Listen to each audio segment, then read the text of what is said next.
All right. Thank you so much for joining me here today.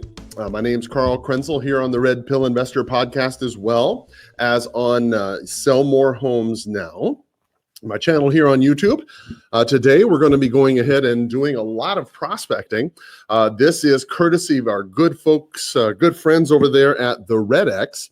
The Red X, you'll definitely want to go ahead and check them out if you have not done so already, because they are certainly good providers of information, certainly good providers of data, people, phone numbers, dialers, things that you need to go ahead and make the calls that you need to make. That's who we're using today. Also, if you're in search of scripts, may I suggest that you go to theredpillinvestor.com. You can go ahead and get a 59-page book filled with scripts, along with links to a download. Links to podcasts about actually how I use these scripts, so you can hear them live and hear me dissect exactly how and why you say certain things to certain people. It's only $10. It's a great way for you to go ahead and help support the podcast. I am a big fan of you when you do, and I am extremely grateful for all the people who have been contributing to the podcast and helping me share the word, helping me financially, of course, keep it up and running through your purchases of our books, as well as the premium podcast. And I'm very grateful to each and every one of you who's helped me support that. I want to go ahead and take a quick minute, however, to go ahead and give a special shout out, special thanks to Investor Rock, good folks who left a review for us here on iTunes. They said back here on May 8th, 2019, I'm sorry, it's taken me a while to get to see you there. It says, great information for investing agents. Investor Rock wrote down, great resource for investors and agents. Thanks so much for providing this information, and I look forward to hearing more. Well, listen, Investor Rock, I am very grateful for the fact that you listened to the podcast and that you took time out of your day to go ahead and leave a kind review on iTunes. So I'm very grateful for you taking the time out of your day to do that. And I am very grateful for everybody who's helped us get this project off the ground. So today, absolutely no exception, what we're going to do, we're going to go ahead and call especially a lot of for sale by owners. We're going to go ahead and definitely call for rent by owners. Absolutely going to call some pre-foreclosures for sale by owners, cancels and expireds. But I do want to go ahead and bring to your attention that when we do call these for rent by owners and the for sale by owners and even the pre-foreclosures, that it may be difficult for me to get through some of the news that I've got for us today. So if we don't get through all of it, I will certainly do my best to go ahead and give you the best information up front first, so that if we miss anything, you will be sure to be informed. So let's go ahead and begin today's prospecting session the way we always do, taking it to the Lord. Lord, thank you so much for this day. We are very grateful for all the gifts you've given us. We're grateful for this health that we have and the beautiful weather we have in our places. Lord, we're asking that you would go ahead and bless the work of our hands. Help us to go ahead and bring truth and resolution to the people who have not yet sold their home or are yet trying to. Help them understand that we're just only trying to help, Lord, and help my mouth to say the right things, that I won't be offensive, that I'll do nothing but bring glory to your name. In Jesus' name we ask, amen. Okay, so let's go ahead and get started. I'm going to go ahead and get the phone in place. If this is the first time that you're joining us, what you're going to hear and or see, if you're watching me here on YouTube, what you're going to see is you're going to go ahead and see me going through the news with you. And then every now and again, you'll hear the phone pick up. And when the phone picks up, that's when we're going to go ahead and go into the Red Pill scripts as best we can and see what we can do about setting some appointments. Currently, we're calling some expired listings. It is my belief that you want to call all the brand new expired listings first. Those are the people you want to contact. And the reason why is very clear. It's because these people are the ones who are most likely to do something in the next 24, 48 hours. So if you're trying to get something done very quickly, those are your best opportunities. It's the brand new canceleds and the brand new expireds, because they're going to relist with somebody very soon. Now, along the way, as you noticed in the description, we're going to talk about a little bit of news today, and I'm going to give you a couple thoughts along the way. The first story for today is the U.S. Hello. Hey, this is Carl Krenzel. How are you today? Good. I'm not sure if I've got the right person. I apologize. I was actually looking for the owner of a home on Los Altos. Is that your property? That's my mom. Oh, okay, cool. Do you happen to know if your mom still got that property for sale, or if she sold it, or do you happen to know? I think it's still for sale. Okay, cool. All right, no problem. I've got a couple different numbers for her. Is hers the 520 or the 512 one? Has she got the area code out of state or the in-state one? It's the 512 one. Okay, cool. All right, no problem. Well, then I'll just give her a jingle a little bit later then. Okay, cool. Well, listen, I appreciate your time, Okay, cool. okay? Thank you. Yep. Have a great day. Bye-bye. All right. So that is the wrong number. Boom. All right. Delete that number. All right. Excuse me. So the National Association of Realtors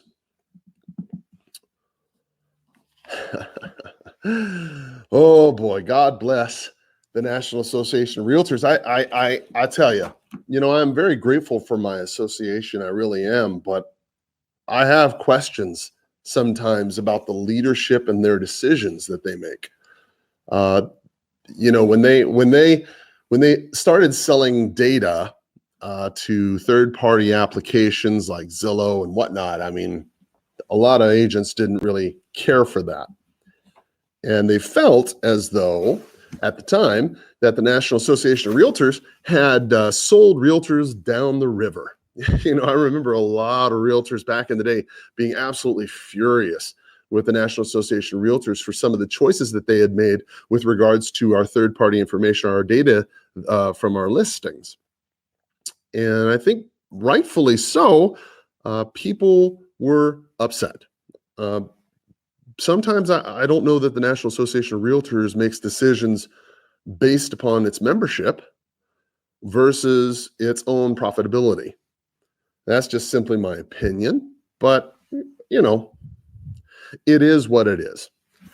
So the news today says the National Association of Realtors invests in blockchain-based real estate firm Propy. Now, you might have heard us talk about this just a couple days ago because there was a Scottsdale firm that I believe we mentioned that was the third in the country.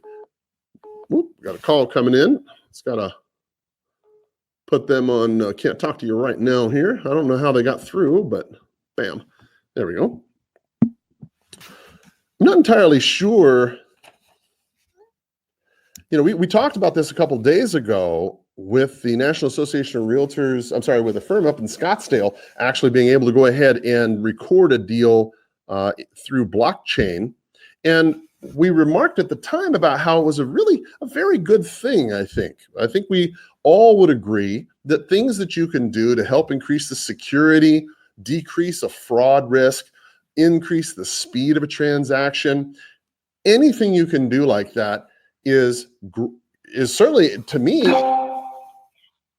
Hello. Oh, hi. My name's Carl. How are you today? I'm fine. I'm not sure if I have the right person, so I apologize in advance. I'm actually looking for the owners of a property on Camino de la Noche. Is that your property, ma'am? Oh, no, we sold it 3.5 years ago and someone else bought it. God bless your heart. And then they sold it. Oh, gosh. You've probably been getting you've been getting all kinds of calls, haven't you? Every few months. Oh, God bless your heart. I'm so sorry. We don't know. Yeah, we have no idea about, no problem. No idea about the situation. No problem. Well, listen, since I got you here anyway, do you happen to know anybody who's got an unwanted home that I could buy for cash? Actually, that house. I've been trying to track him down. Okay. That house has not been wanted. Otherwise, it wouldn't be on the market. I know. Do you know anybody else, by the way? Take a look at it. What? I said, do you happen to know of anybody else besides them? I don't. No problem. No problem at all. All right. Well, listen, I appreciate your time and thank you for being a good sport today. Okay. Okay. You have a Well, wonderful good day. luck. Thank you. Thank you. Yes, ma'am. Bye-bye. Bye-bye. All right. So let's see here.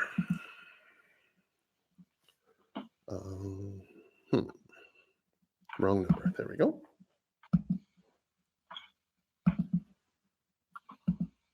Okay. There we go. So National Association of Realtors blockchain-based real estate firm Propy says that a major United States trade association, this is coming from Helen Parts over there at, thecointelegraph.com. Yeah, it's a blockchain. It's a type of news. Hello. Hi, this is Carl Krenzel. How are you today? I'm so sorry, not speak English. Oh, mi nombre es Carl Krenzel de Sotheby's Realty. Estoy llamando para saber si usted está interesado en vender su casa.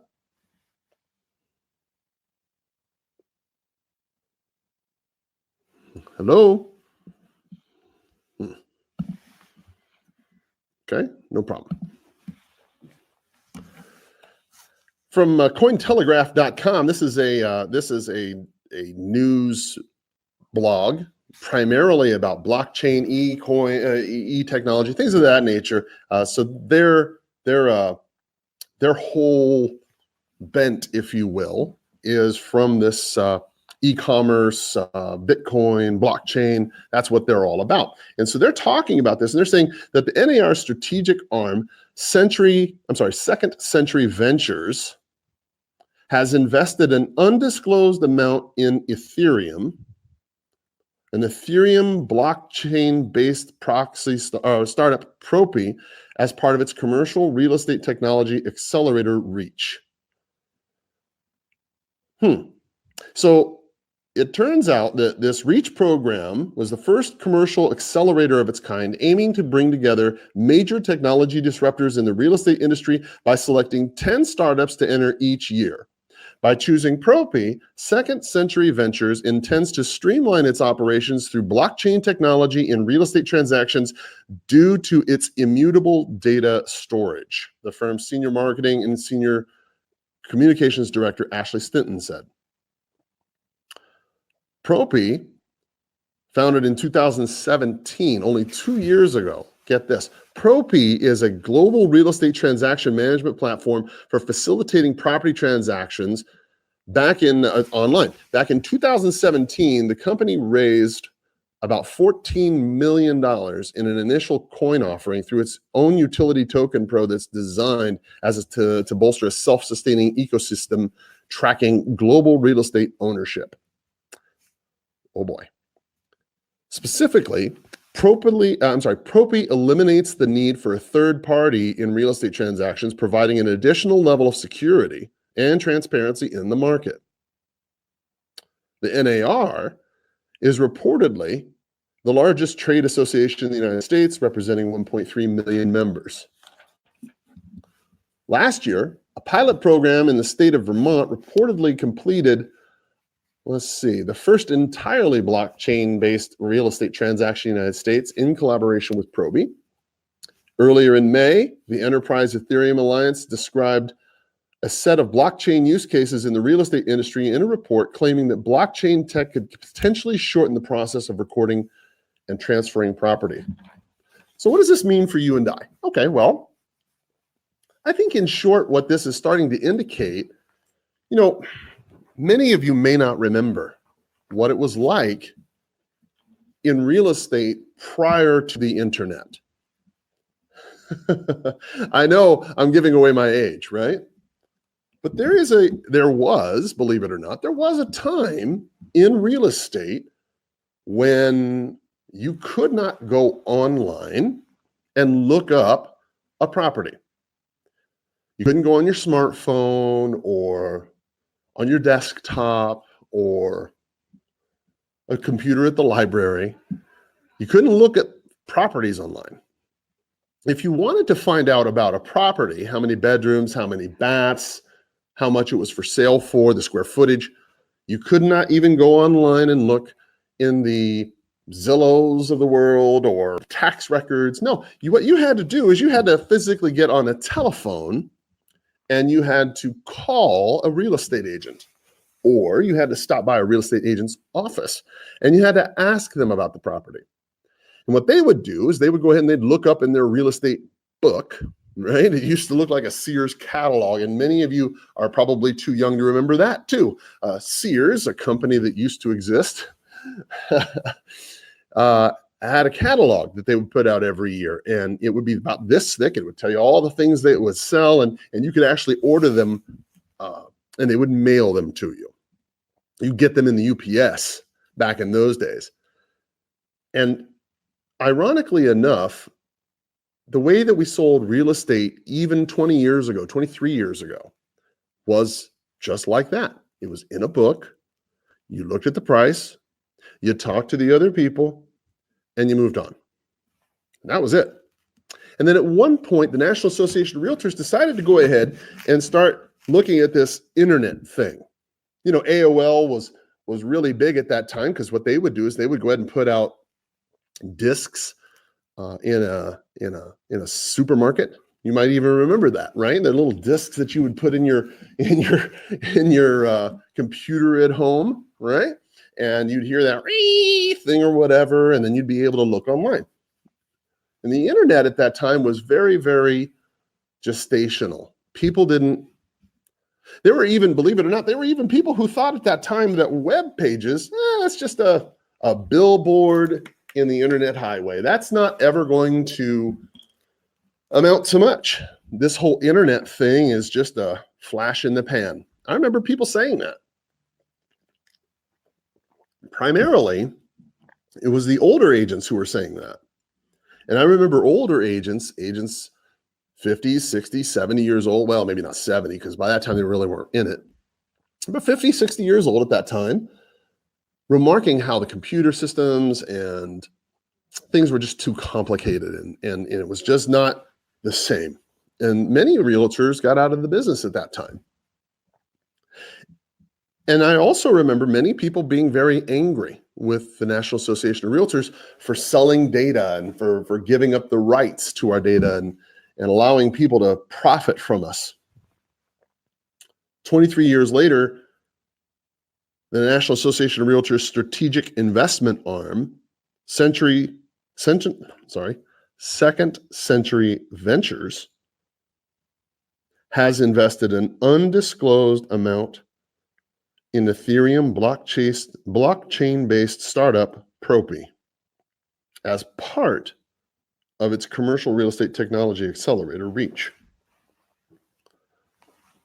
And I can see how a lot of people could see similarities from the way things used to be 20 years ago until the way things are today, where you see the National Association of Realtors starting to invest in a little-known technology that has the potentiality of changing everything we know about the way real estate is practiced.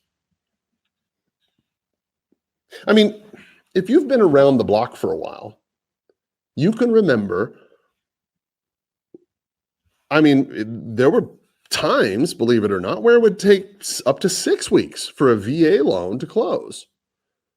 45 days or more, because you'd have to get the service member, they'd have to write a letter to the VA at a particular place in the country and request a DD-214, their proof of being in the service and that they're honorably separated, so they could qualify for a VA loan.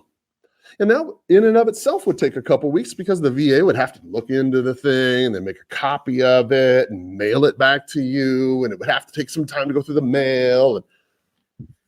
And anything you could do to speed the process up would help ensure the fact that your deal would close, and it would close within a reasonable period of time. And the reason why you want this to happen is because you know just as good as I do that anytime you put any amount of time between the time somebody agrees to a contract to the time they close. Anything and everything can happen. How many times has your deal been killed, okay, prior to closing because of some dumb thing that popped up in the way? I mean, I can't tell you how many times. And if you could shorten the period of time that it took for somebody to say, you know what, I like your house, I'm willing to give you money for that. And the person says, well, you know what, if you've got a particular amount of money, I'll sell it to you. And then they go down to some particular place. They sign into a computer somewhere, press a couple buttons, and the next thing you know, bam, they're a new homeowner. And the other person, bam, they got their cash in their account. Isn't that what we really want in a real estate transaction?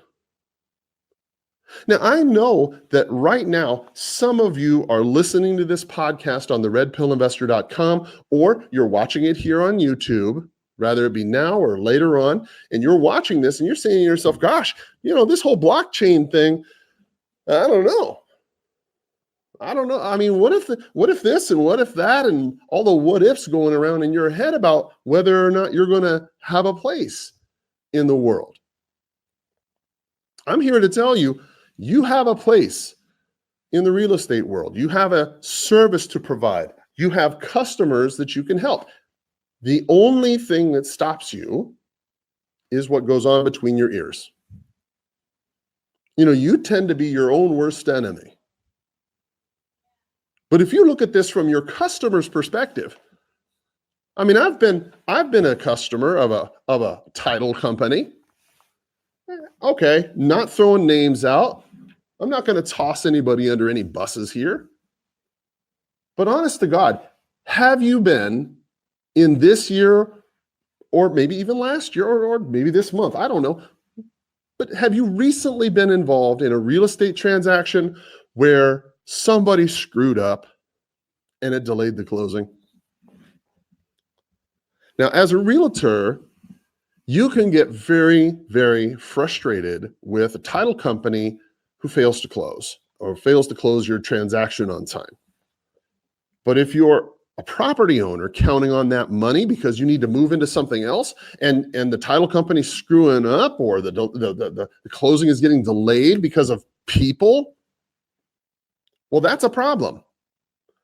And anything you and I can do as practitioners to eliminate this problem is helpful to our end-use customer. It's helpful to our business. I mean, if you want to truly be a service provider, if you want to be a provider of service to your customer, then you have to accept the honest reality that these technologies can start to speed the process up. And by speeding this process up, it eliminates the errors and it will make your customer happy. The biggest problem that we have many times is ourselves. We think we're going to get chucked out of the system and we're going to get middlemen away. And if honestly, if your entire business model is like the realtor of 20 years ago who is holding on to your real estate book because you don't want to let people look at your homes and you don't want people to see on the internets what things like, no, then yeah, you deserve to get chopped aside. The Bible said the axe is laid to the root of the tree, and anybody that doesn't bear good fruit is about to get chopped and tossed into the fire. And that is what's going to happen to your business. That's honest to God what's going to happen. If you fail to keep up with the times and you fail to go ahead and demonstrate that you have good fruit as a business, you're going to get chopped down and thrown into the fire. Why? Because you have no value. If your whole value proposition to the real estate transaction is that you have information that nobody else knows, then somebody's going to find it out eventually. And when they do, what use do they have of you? You're like an old Sears catalog. We just toss you away. There's no need to keep you around anymore. In the book that I'm writing, Wholesaling for Realtors, I'm really describing an entirely different path for realtors to take. You know, for realtors who are planning on investing, for realtors who are planning on using investment as part of their investment strategy, wholesaling is a big part of that. And you, in my opinion, need to be aware of some fundamental changes that are happening in our business. One of those fundamental changes is blockchain. Another fundamental change is the investment pace itself and the way people are investing. You know, looking at your business, as I said, with the end in mind, holistically speaking, so you can decide what's best for you and your customer, even when the market falls apart. Those are the things you need to consider. What's going to make you valuable in the market to come? What's going to make you worthwhile? Why, Bill Coatsworth, please leave your name. why should anybody talk to you? Why should anybody call you? Why should anybody use you in the market to come if they can just press a couple buttons and close a deal? Well, let's see. I'll tell you. You can analyze transactions, analyze the market. You know what things mean. You know, if you could provide analysis and context, that has far more value than bedroom and bathroom count. All right, so we've already called through all the expires. We've called through all of the canceleds. So now let's go ahead and jump into some new stuff, some for rent by owners. Now, I'm going to be honest with you. I have not called these for rent by owners. So I have absolutely no idea what's going to happen. As a matter of fact, it could be an absolute train wreck. This could go 100% wrong. And if it does, well, then you'll get to sit here and enjoy it. So let's go ahead and start calling some of these for rent by owners. All right, here we go. Now, in case you're following along on YouTube on Sell More Homes Now, or even if you're listening to the redpillinvestor.com and you're hearing it on the podcast, you may want to check out the Red Pill Investor Scripts version 6.0. We're going through for rent by owners. If you don't have a script for rent by owner, you'll definitely want to start trying to use one. For rent by owners are a little bit different, and their problems are a little different. So we've got 85 phone numbers to call, and let's see what happens. Here we go. We're going to press start. All right. Now, I'm not going to make any promises, but let's see what happens. So I don't know how often these people are going to pick up. So it may be that we may not necessarily get through. This is Jeff. Hey, Jeff, this is Carl Krenzel. How are you today? Good. Hey, I'm calling about that house that's for rent. Are you the owner?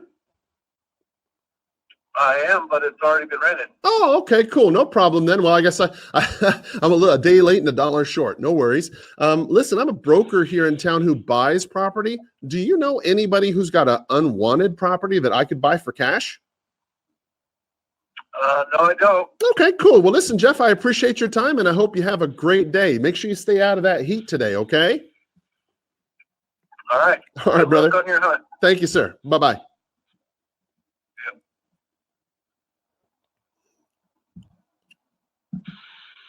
Right. Sold.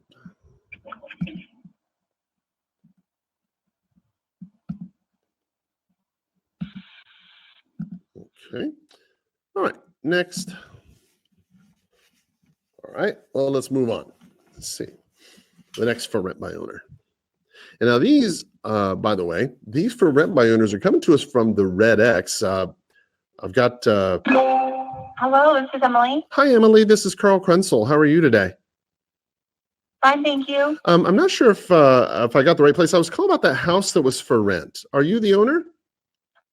I am. It's not available and we're not interested in selling. Oh, okay. No problem. Well, listen, since I got you anyway, do you know anybody else who's got an unwanted home that I could buy for cash?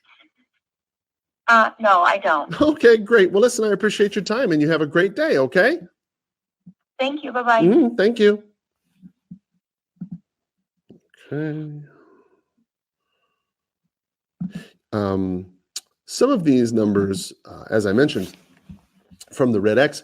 They're going to be good numbers, but they're in this particular case, they're a little too old. I just got these numbers loaded in. So many of these are from as much as 30 days ago. And so, of course, many of these people may already be rented. This particular person. Please state your name after the tone, and Google Voice will try to connect you. Carl.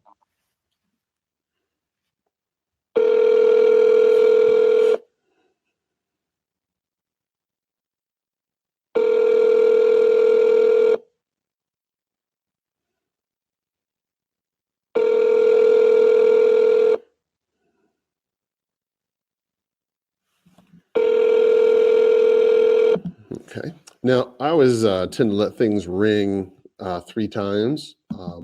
And then, if there's an opportunity to leave a message, great. But if not, then fine. I'm not going to worry too much about it.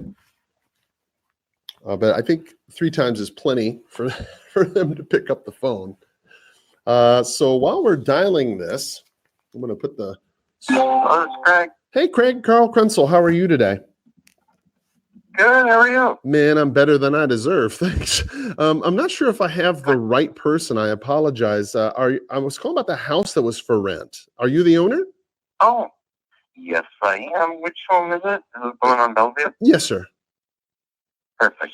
Yes, I am. Okay. It's actually 2 duplexes facing each other. I just bought it about a month ago. Okay. And I actually am moving into the 1 unit across the way. Okay. And then the 1 unit is for rent coming up July 1st. Right on. Right on. Well, good for you. That sounds like a good buy. Actually, that's why I was calling you, as I was seeing if you were interested in selling it to me. You just bought it last year? Possibly. Yeah, what happened was it's actually somebody I knew. Uh-huh. And he's an older gentleman and has some medical issues. So I purchased it from him. He hadn't really, rents were like $400 Sure. a month, which is pretty sad. So I went ahead and we're redoing them all, and market rents are between $7 and $7.50. So I've raised all the rents basically. Good for you. So yeah, I love it. Totally love it here. I would consider selling, but to be totally honest, this is kind of where I buy and sell and fix up homes and stuff. Yep, me too. So this is kind of be my basis of operation, per se. I'm with you, brother. I am totally with you. And I'm sick of that news. So that's kind of a scoop. No, I appreciate your honesty, Craig.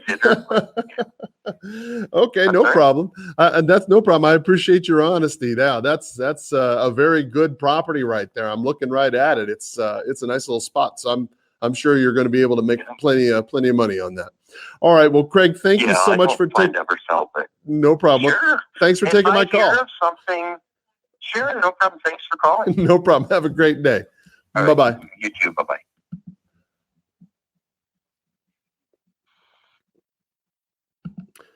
So one of the things that you want to consider when you hear something like this, okay, understand that what he said right there happens more than I care to say. I can't tell you how many times I've heard people tell me this.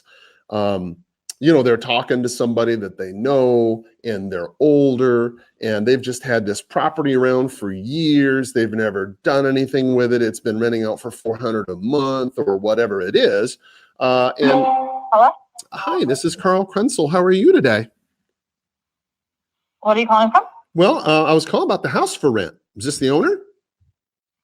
Oh, it's been rented a long time ago. Oh, it was? Oh, okay, no problem. Well, listen. Yeah, the edge should have come down. Sorry. Yeah, no. Don't even worry about it. Hey, since I got you anyway, do you know anybody who's got an unwanted home? Home I could buy? I don't. Sorry. All right. Have a great day. No, bye. Bye-bye. Sometimes I think people, even if you were trying to give them $1 million, would hang up on you.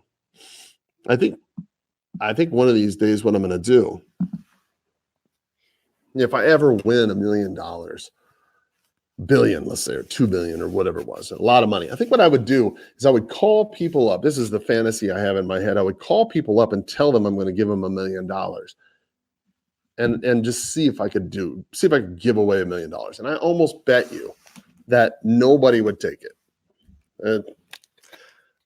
I can't say that I would blame him. I wouldn't either. I wouldn't believe anybody who told me that they were going to give me $1 million if they called me on the phone either. So I wouldn't believe it either. All right. So let's move on. The 6 questions, while this phone is ringing on these for rent by owners, the 6 questions real estate team leaders should ask their brokerage firms. Your call has been forwarded to an automated voice messaging system. 520-4. Not that one. Okay, move on. There we go. Let's see. 6 questions that real estate team leaders should ask their brokerage firms. This is from Tamir Poleg. He is writing over there at Forbes, from Forbes magazine. Poleg is he's a fellow who is the co-founder and CEO of Real, which is a national real estate brokerage in 25 states. So he's certainly been around a while. He knows a little bit about what he's talking about here. And his advice, let's go ahead and see what his advice is. He says, listen, you've built your reputation, you're driving leads, and you're growing a real estate team to increase sales more rapidly and serve your clients better. Now, as a real estate team leader, it's important to make sure your brokerage has a tech-forward approach in line with where the industry is headed and where you're able to keep as much commission as possible for your team. Now, he's going to point out 6 questions that you need to ask your brokerage. And I'm going to go ahead and I'm going to add a couple thoughts to this, because if you're a real estate broker or a real estate agent who is investing or beginning to invest, there's a couple questions you need to know, because these questions are all important. Commission issues are important. Technology is important. But when it comes to your wholesaling activity, when it comes to your investing activity, when it comes to you personally buying property and the methods and the forms and the financing that you use, you want to make sure your brokerage is on pace with that, because if they're not, that could be a... Hello? Hello? Hello?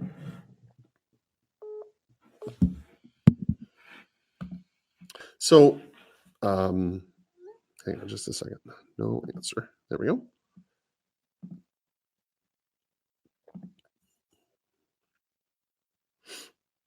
There we go. Yeah, because if you don't get if you don't get these issues correct, if you don't get these issues squared away before you join your brokerage, there can be a lot of uncomfortable moments between you and your broker at the time you get your assignment or your wholesale or your. Hello? Hello? Oh, hi there. This is Carl Krenzel. How are you today?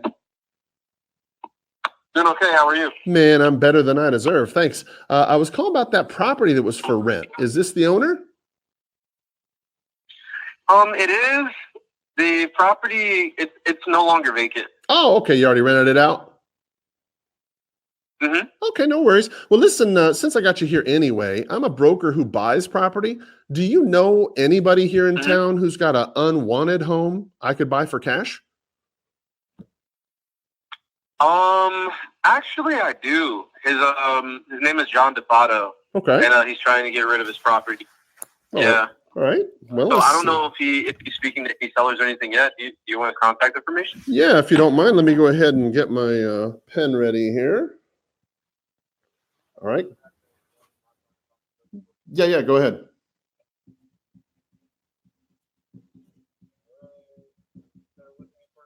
Yes, sir. Uh-huh.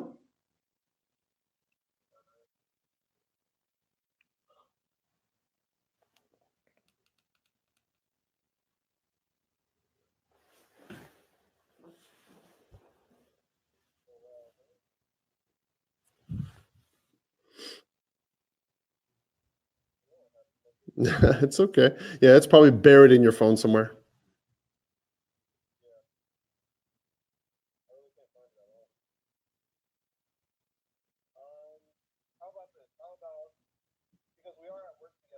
Okay, you've got my number right there on your phone, right? You got caller ID? Yeah.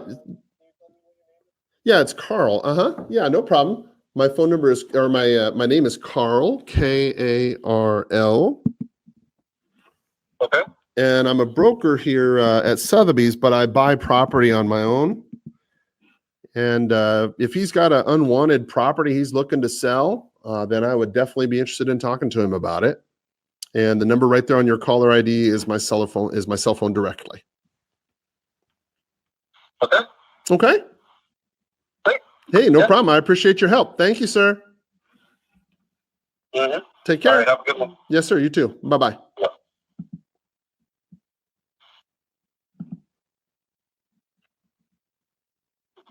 Maybe. All right. So now that particular fellow, turns out he actually knows somebody, but he doesn't apparently have the fellow's number right there handy. But he works with him, and so he's going to talk with him a little bit later today and see what happens. You know, look, you've heard me for days, and days, hours and hours, countless times, sit there and say, hey, by the way, do you happen to know of anybody who's got an unwanted property that they're looking to sell for cash? You've heard me say this over and over and over again, and that is exactly why. Because every now and again, you're going to find that guy who does actually know somebody. And believe it or not, they do actually call. And when they do, whoo, boy, that's a good call to have, let me tell you.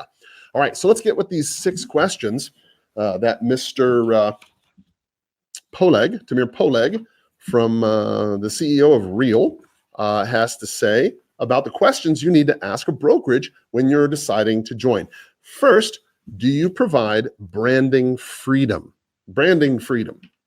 Now, what does that mean? What do you mean by branding freedom? Well, look, in some companies, okay, if you're in a real estate company that is a little bit more conservative, they're going to have some issues with you going out willy-nilly, branding your name, branding your sign, making your sign all kind of funny ways, right? So for example, I work at Sotheby's, and Sotheby's is a wonderful company, but they are a little bit more conservative, and they prefer to have your signs a particular way, right? Whereas when I was with Realty Executives, they're not quite as conservative. It's still a good firm, don't get me wrong. Hello? Hi, this is Keith. Sorry I missed you, but please leave your name and telephone number.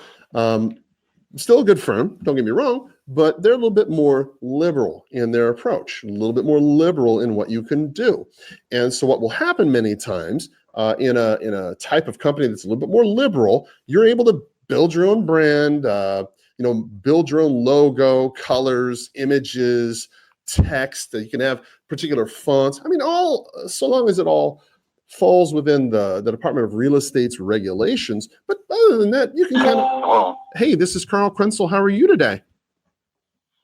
Who's calling? No problem. My name is Carl Krenzel. I was actually calling about that house that was for rent a while back. Is this the owner? Yes, it is, but I'm not sure which house you're referring to. Oh, I apologize. Yes, sir. The one over there on Marshall Gulch. Okay. Yes, sir. Is that property still for rent, or is it available? Well, it depends. It's I'm not sure which one. There are actually 2. Oh. One of them is full. The other one is full as of July 15th. Oh, okay. Are you looking for a longer term rental or a short term? Yeah, no problem. Well, actually, the reason why I called, I'm a broker here in town who buys property. I was just calling to see if you'd considered selling that place instead of renting it. Have you? No, we're not sellers, but I appreciate very much. No problem. Well, listen, since I got you anyway, do you happen to know of anybody who's got an unwanted property that I could buy for cash? I am not aware, and I know there's a lot of people. I probably get a phone call a day. I bet you do. Asking whether I would sell something. So I just tell I them, bet you do. There must be some kind of a seminar out there because half the people use exactly the same words. Well, I'll tell you, actually, the reason why I'm calling, I've done this 23 years myself. The reason why that people are calling is, frankly, there's just no inventory on the market whatsoever. I mean, I don't know how kind of a close of an eye you keep on the market, but as far as the MLS goes, we're pretty much at I want to say a 2.5-year low of inventory. So yeah, I'm not surprised you're getting calls. So, okay, well listen, it's just down to 0. I mean, and I'm aware that I've been a production builder for many years. Oh yeah, okay, I'm then a yeah. land developer now, so I watch these numbers. Yeah, really then you know, closely. you And know. yeah, it's interesting how it's evolved. And it wasn't 6-7 years ago. You had people unloading properties all over the place. And Mhm. that's kind of we really gone through. It's been a huge swing. I agree 100%. I'm curious if you've got just 2 seconds. I'd be curious, since you're sort of a production builder and you've been in the business a while. I've been in it 23 years myself. What's your opinion of the market currently? What do you feel is going to be happening in the next, 18 months? If you had to look in a crystal ball, what do you think? Well, if we were talking about Tucson, Yes, sir, or in general, yeah. Yeah, there's nothing on the horizon that would interrupt Tucson's fairly steady growth. And we have new employer announcements, some of which are known and a few that are not. Right. I happen to be in a position where I'm aware of them. Okay. That we just have a lot of good news coming down the pike. And the result of that is going to be a continued absorption rate of north of 3,000 new homes a year. Okay. And if you add the fact that new homes are quite a bit more expensive than existing properties, the pressure on the inventory is going to maintain, especially any inventory priced under 400,000. And, so the cost structure is increasing rather dramatically. It's just going to be harder and harder to bring that kind of product to market. So the stuff that's out there that's resale is going to be precious. And the rental market will continue because there's plenty of people that, they don't really have a purchase opportunity, and so they need to be renters. Yes, sir. I'd agree with that 100%. And as far as nationally, what are your feelings? I mean, that's a really good analysis, and I agree 100% with you as far as Tucson is concerned. What's your analysis as far as nationally speaking? Do you have any thoughts on that? Well, you get prejudiced when you start talking nationally. That's okay. Pleased with our current administration and not very pleased with the people trying to derail it. Okay. Because the economic benefits have been so great. I'd agree.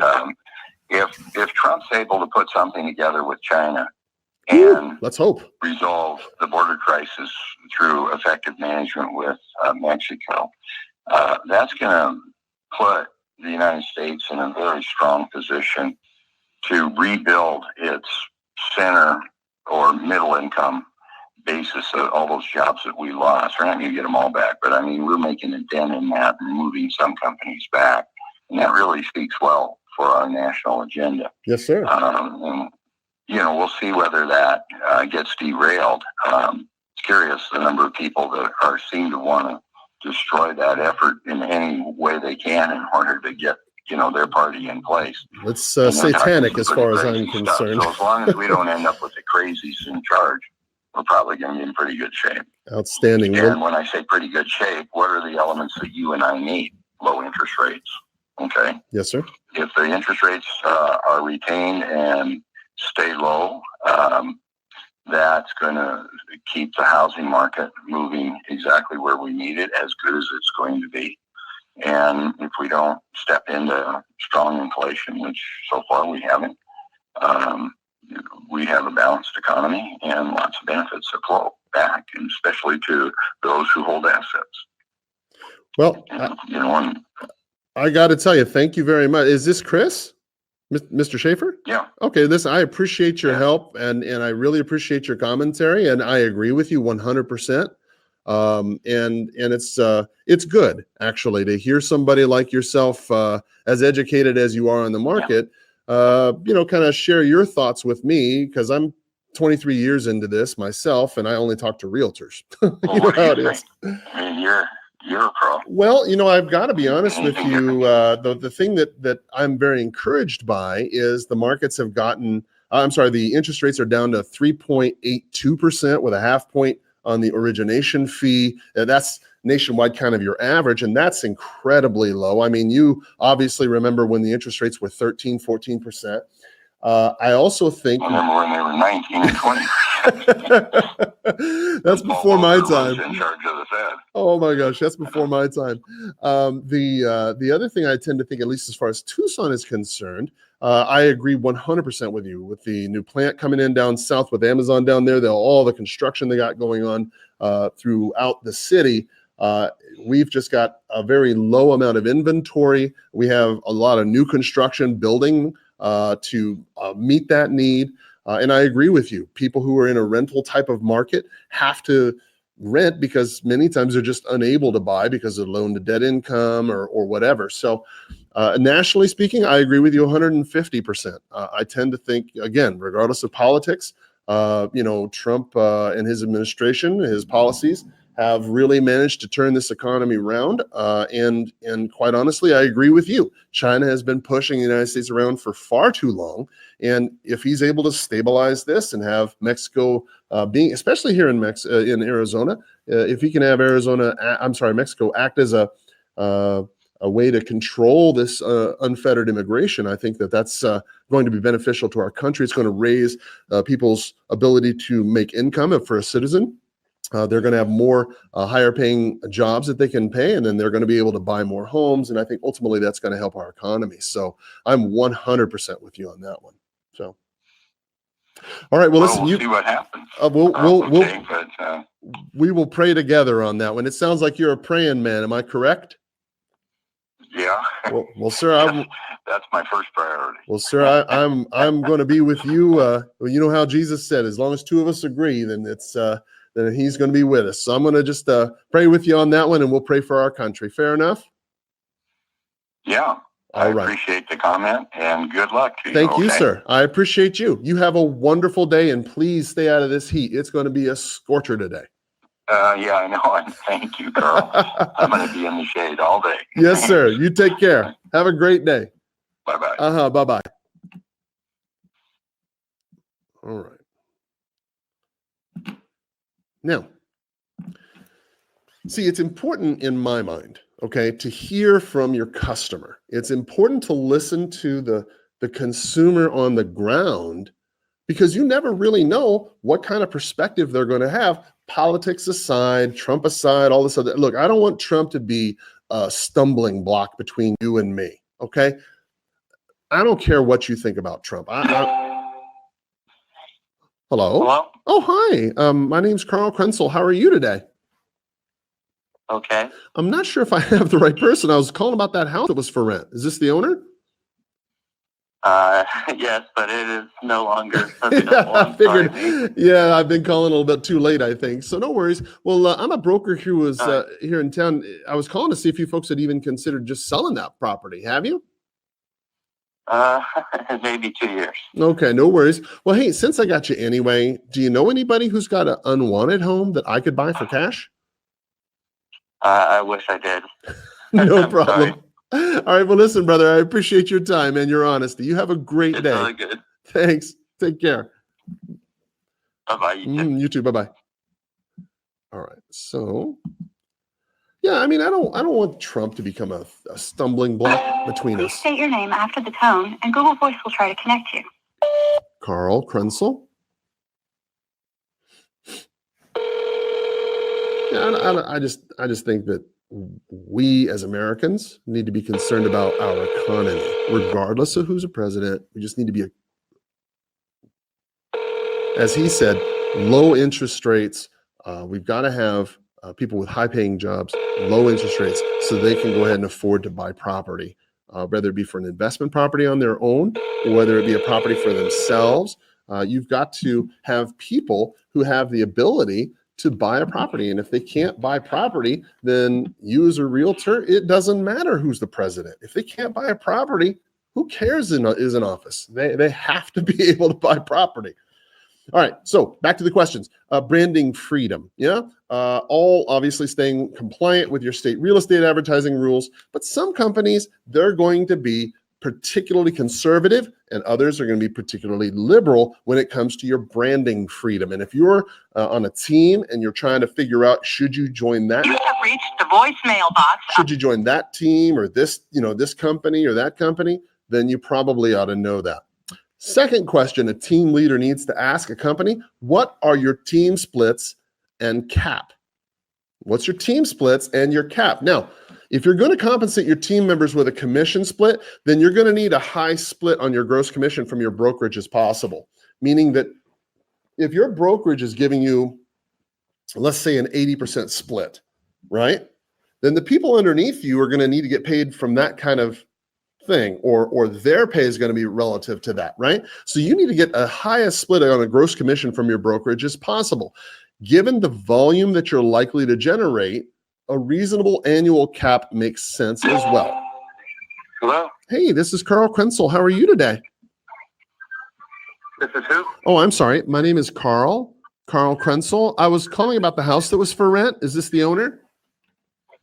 Oh, yes, it's been rented. Oh, okay, gosh. All right, no worries. Well, hey, since I've got you here anyway, I'm a broker who buys houses as well. Do you know anybody who's got no, thank you.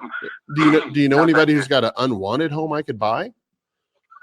No, not at the moment. Okay, cool. No problem. Well, listen, Charlie, I hope you have a great All right. day. You too, Carl. Thanks, Thank brother. you. Bye-bye. All right, bye-bye. So you heard him right there sort of get kind of, as soon as I said, well, I'm a broker who buys houses, you heard him say, well, blah, blah, blah, blah, blah, blah. Don't even worry about it. Just keep pushing forward, right? Keep pushing and say, hey, no problem. Do you know anybody who I want to buy, right? Just make sure you get that out as quickly as possible, because then you'll see how they'll kind of, oh, okay. And the defenses will come down, yeah? Team splits and cap. Back to team splits. Hi, this is Jessie. Sorry I missed your call. Please leave me a message and I'll get back to you. Back to the team splits and cap. If you're at 100% brokerage, make sure the fees don't add up to more than a team split would. So we're really talking about a couple things. We're talking about an annual cap, and we're talking about your split. Okay? So what's the difference? Okay, let's pretend that you're listening to this podcast or you're watching this on iTunes. I'm sorry, on YouTube, and you're not really familiar with brokerage, and you're not really sure how owners and brokers and agents work. Well, okay. If you're an agent working in a brokerage house, many times you're on a straight split. Okay, you might be on a 80-20 split where your company gets 20%. You might be on a 60-40 split where your company keeps 40%. Whatever that split is. And if you have a team, then there's a couple different issues you need to be aware of. First, what's your split to begin with? Because if your split is too low, it's going to be difficult for you to pay people under you as a team member. Also, if your splits are too low, let's say, then over time, those splits, let's say you're on a 60-40 split, that 40%, you do a bunch of transactions, that 40% could add up to quite a bit of money. And many times your brokerage will go ahead and put a cap on what you need to pay them. You reached Scott. I'm unavailable. So for example, to give you some perspective, some brokerages here in Tucson have a cap of anywhere from $16,000 to $19,000, meaning that once you've paid their company $16,000, $18,000, $19,000, whatever that amount is, then boom, you're on 100% split for the rest of your contract. Now, contracts are only for a year. You have reached Typically, what happens is you will go ahead and you will go ahead and do, let's say January 1st is your beginning of your contract. You'll do, hello? Stacy? Hello? Oh, hi. Yeah. Hi, Stacy. Carl Krenzel. How are you? Hi, who is it? Yeah, no problem. My name's Carl Krenzel. You don't know me. I'm actually a broker here in town. I was calling about that house you have on Prospect Vista Way that was for rent. Are you the owner of that property? Yeah. Yes. Okay, is that still for And we've rent? already got a renter. Oh, you did? Okay, No, all I got right. a renter already. Uh-huh. Okay, no problem. Hey, since I got you anyway, do you know anybody who's got an unwanted property that I could buy for cash? No, that sounds like a good deal. I know, right? Okay, cool. Well, listen, I appreciate you, and I hope you have a wonderful day, okay? You too. Take Thank care. you. Bye-bye. Bye. Mhm.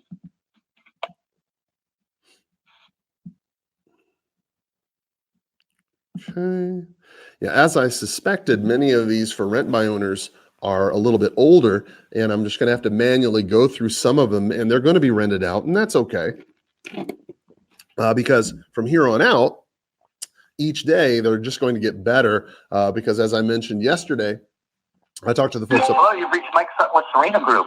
Sorry I missed your call. If you could, please leave your name and number, and I'll get. Let's see here. Get rid of that. There we go. What was I saying? Oh, yes.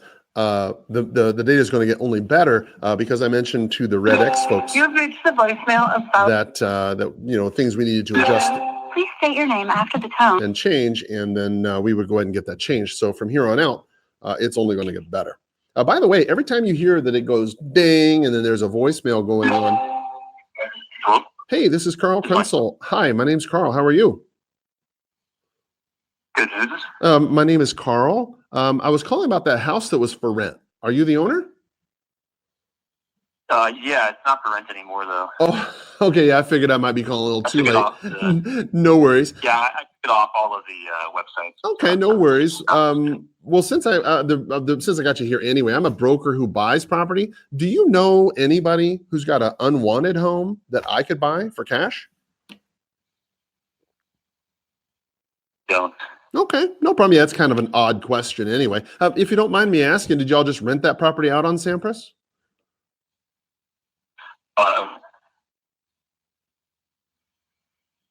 What's that? I just rented it out. I just rented it out to some other people. Oh, okay, cool. All right, awesome. Well, listen, I appreciate you taking my call, and I hope you have a great day, okay? Okay, bye-bye. Thank you. Okay, boom. So back to the cap.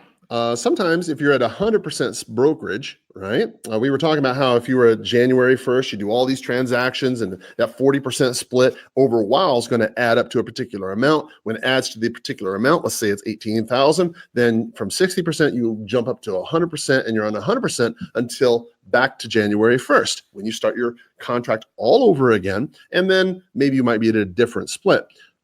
Another brokerage, their policy might be that you're on straight 100%, and you just pay 100%. You get 100% of your commissions, but it's like a barbershop. You've got to pay to rent the space that you're in. So you want to think about these things when you're trying to decide what company you're going to. What's their team splits going to be like? What's the split? What's the cap rate? I mean, what's the cap on the commission? Hi, my name's Carl Krenzel. How are you? Good. How can I help you? Yes, sir. I was looking about that house for rent. Is this the owner?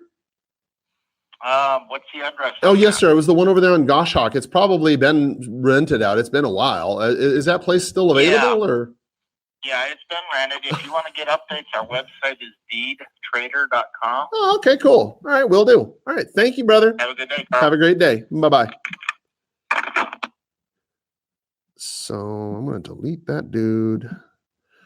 Yeah. I'm not a big fan of that company. They've had a number of issues with the law enforcement people. So I'm not so crazy about them. Okay.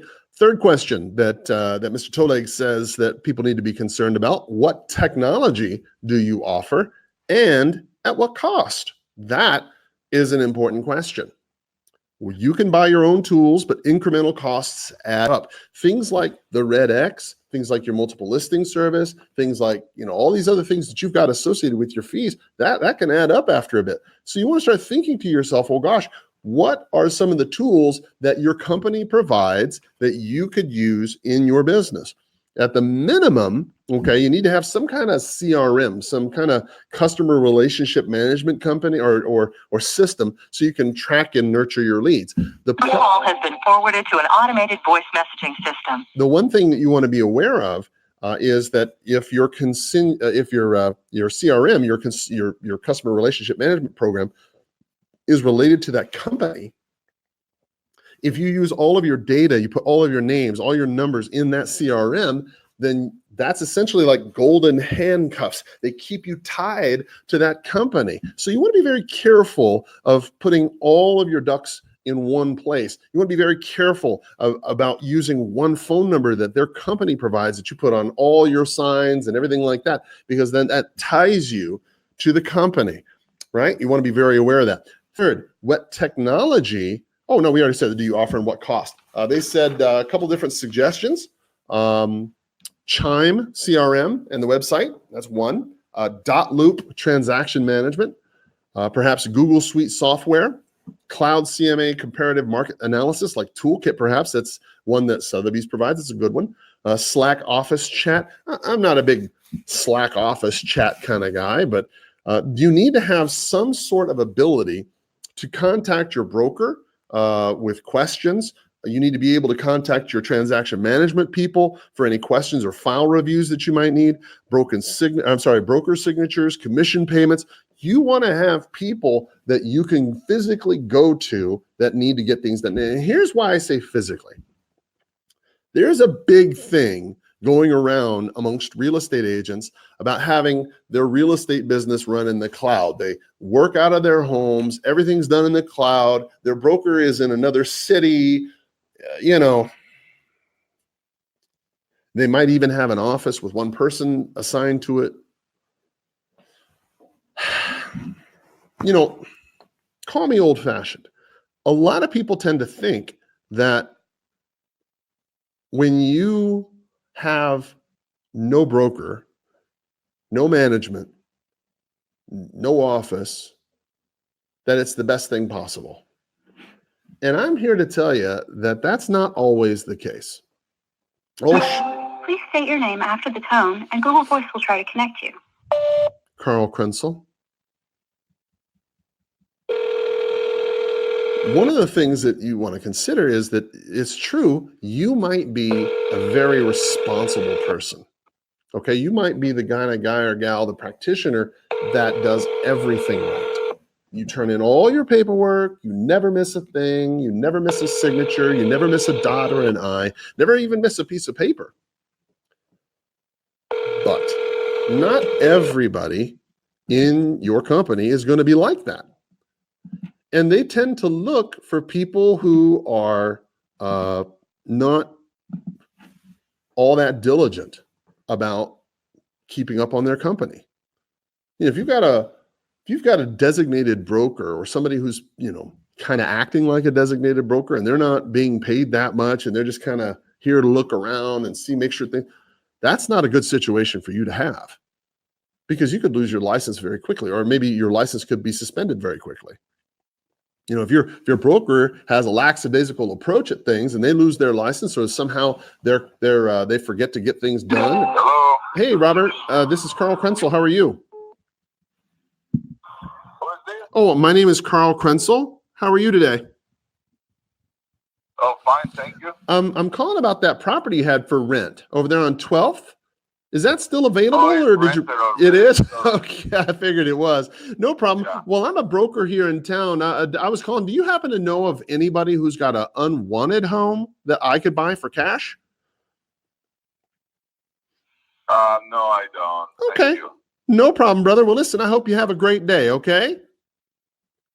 Okay, you too. Thank you. Bye-bye. Okay.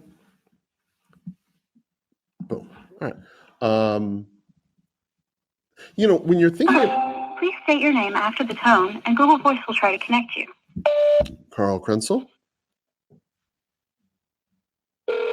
When you're thinking about a brokerage, you got to remember, not everybody's going to be like you. And if they're out there screwing around and causing problems in the marketplace, that can cause problems for you indirectly.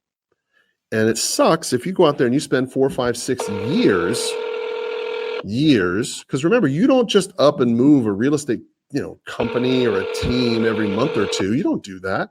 You go into one place and you stay there for years. The Google subscriber you have called is not available. Please leave a message after. And when you think about it, okay, if you're going to spend years at a place, anytime you move your business, you're going to lose about 10% of your business. That's just the way it works. Anytime you physically move your company or you physically change companies, you're going to lose about 10% of your business.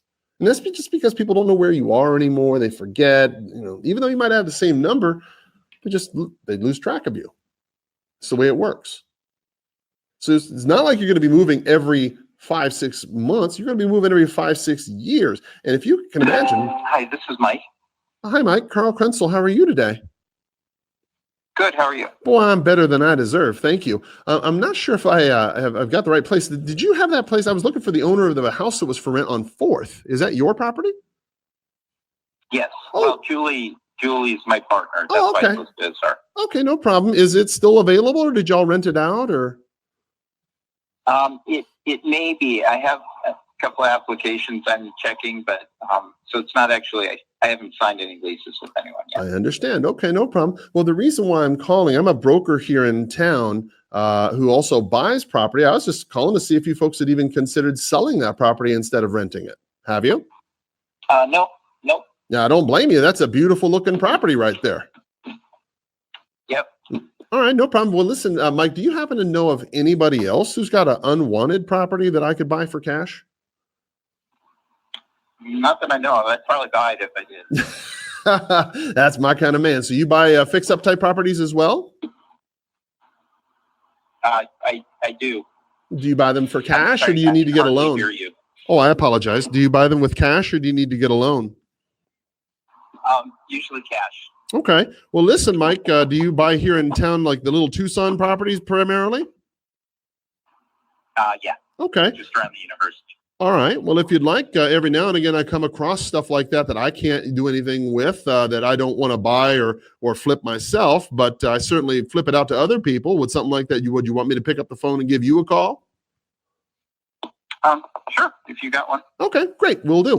All right. Well, Mike, I appreciate you taking my call today, and I'll just make a note here that to give you a call the next time I get something that comes up in that university area that I don't want to deal with. Fair enough? Okay. All right, brother. Appreciate you. You have a great day, okay? Thank you. Thank you. Bye-bye. Okay. So let's make a note here. All right. Add a note. Buys. Now, here's the thing. Investment property near you. Okay. Now, to be honest with you, that's not really saying much. I mean, pretty much anybody would buy an investment property down by the university if they had the opportunity to. However, it's good to have somebody like this because you can build relationships. One of the things that people tend to forget is that this is a relationship business, and you really do want to spend some time, working with people and talking with them and trying to figure out what it is that they need so they can go ahead and, because as Zig Ziglar said, if you help people get what they want, then they'll help you get what you want. Question number 4. Questions you need to ask if you're a team leader trying to switch companies. Question number 4, can my team easily expand to new markets and states? Oh boy. If you're a successful real estate team leader, you'll want the option to expand beyond your local market to service your clients and leverage your team model. Make sure your brokerage supports your expansion in reality, not just in name.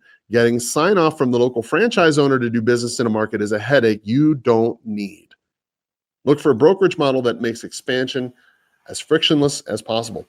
Now look, if you're in a team mindset and you're planning on building a team, I get it. I did it myself. I understand. However, there are some things you want to think about.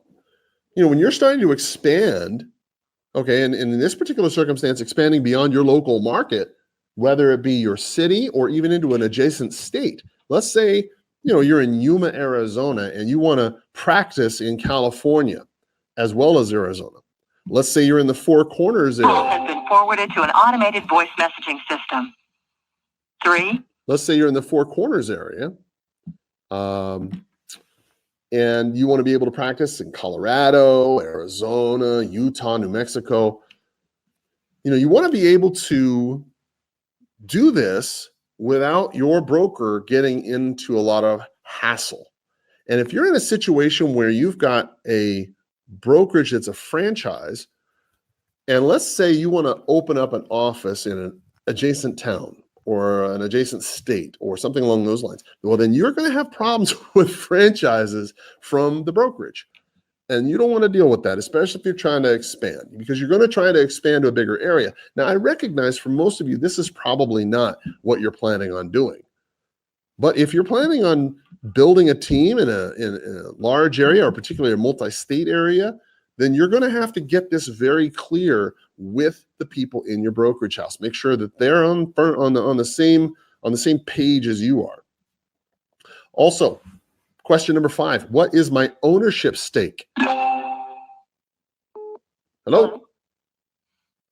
Hi. Oh, hi. My name's Carl Krenzel. How are you today? I'm at work. What's this regarding? Oh, I'll be super fast. I was calling about that property that was for rent over there on Venice. Is that your property? Is it still available? Yes, it is. As far as I know at this moment, if you want to shoot me an email, I would need to look into that.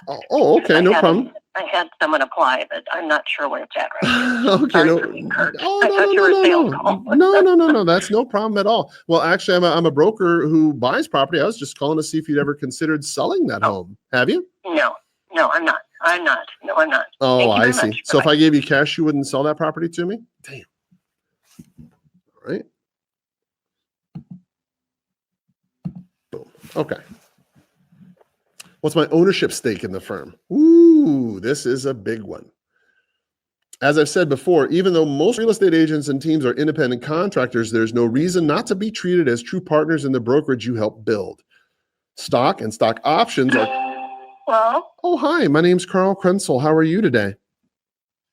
oh, good. I'm not sure if I have the right person. I was calling about the home, the little condo that was for rent over there on Snyder. Is this the owner? Oh, yes, I'm the owner. Is it still available or did you rent it out already? Right now I'm in the process of accepting applications. Okay. And I will have one final viewing at 4 p.m. today. Oh, wow. I don't know Okay. if that works for you. No, that's fine. But Actually, if that works for you, just go there, okay. take a look, and if you're interested, you can send me an application. Okay. Well, I actually, will make a decision either tonight or tomorrow. okay. No problem. Well, actually, the reason why I called is I was just calling to see if you'd considered selling that place instead of renting it. Have you? Oh, I have, yes. Okay. Well, I have. Yeah. Go ahead. Well, yeah, no problem. Well, the reason why I'm asking is I'm a broker here in town who buys property, and I was calling because I saw it online, and I was interested. But I got 2 challenges. Can I share them with you? Yeah, sure. Okay. Go Well, ahead. the first challenge is that I need to pay all cash, and I don't imagine that's going to be a problem, right? All cash. Yeah, anyway. that wouldn't be a problem. That was a bit of a joke. That wouldn't be a problem, would it? Me paying. No. Okay. The second challenge is that I need to close within 30 days. Can you close that quick, or do you need more time? I can definitely close that quick, Okay. but I mean, depending on the offer, right? Of course. 'Cause Yes, I of know course. renting market is increasing a lot than the selling market right now. Yes. So that's why I was debating between selling it and renting it. Okay.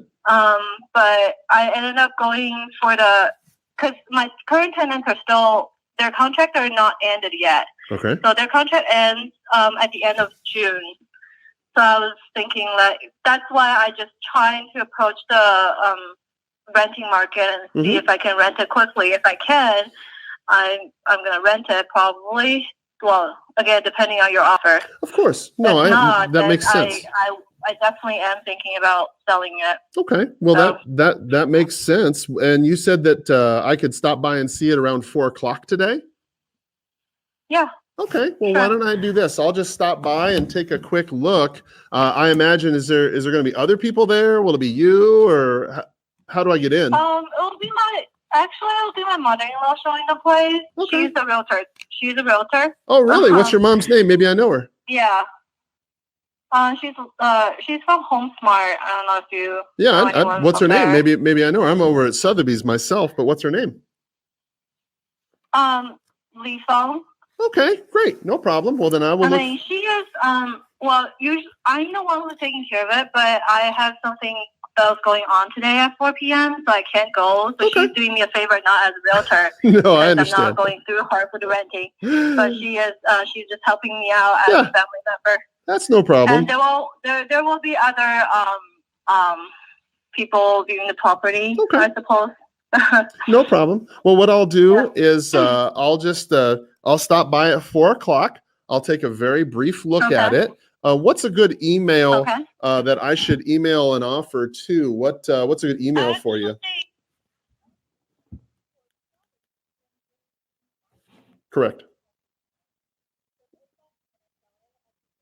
Oh, okay, cool. Then I'll just yeah. I mean, now just Talk so, to her about those. yeah, that's no The problem. renting part, I'm not letting her getting involved. Okay. Just because she, she has her license and everything, like saying. I don't want to get her professional. No, I understand. Involved in the renting part. I understand completely. That's no problem. She is completely fine.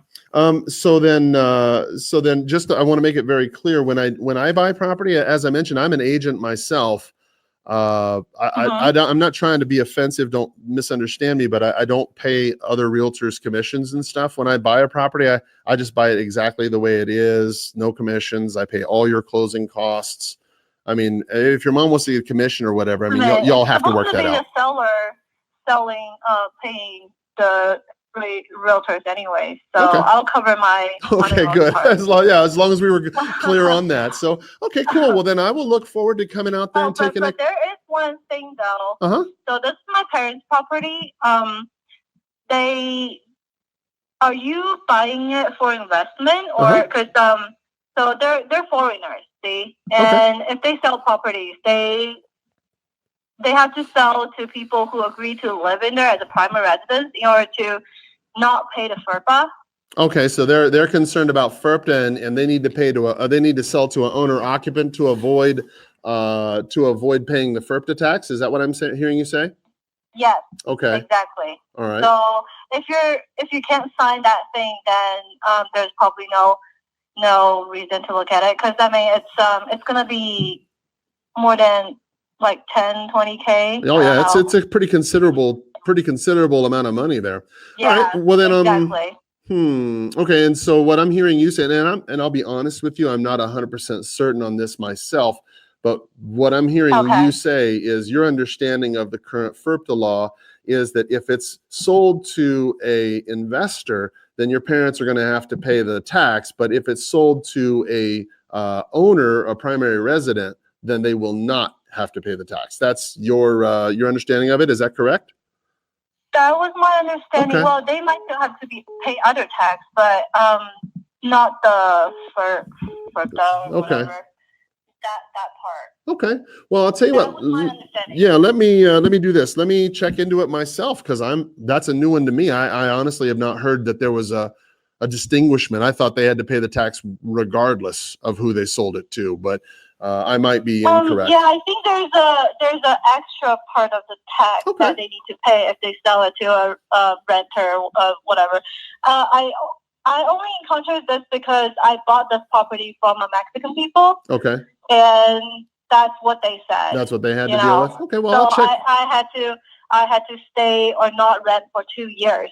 Okay. Then, like after 2 years, you're free to rent, but within the first 2 years, I think they asked you not to rent or whatever. I understand. Okay. Well, then let me check into that with my title people, and then if that's the case, then I may or may not show up. But if it's not the case, and there's not going to be an issue for me, then we'll figure it out. Okay. We'll play it by ear. Sure. All right. Well, listen, I appreciate you taking my call today. Okay. Mm-hmm. Have a great day. You called too. Talk to you soon. All right. You too. Bye-bye. Bye. Okay. Oops. Let's see. Now, I will admit, I'm not 100% sure on that particular law, but it does bring up something I think that we need to be aware of. Over $30 million worth of real estate was purchased last year in the United States by Chinese investors. And what I mean by this is that the last lady I was talking to right there, she mentioned that her parents own the property and that they're Chinese and that they may have to pay. Hello? Hi there, this is Carl Krenzel. How are you today? May I ask what this is regarding? Yes, sir. I was calling about that house that was for rent on Via Sara del Sol. Is that still available, or did y'all rent that out already? It's still available. Okay.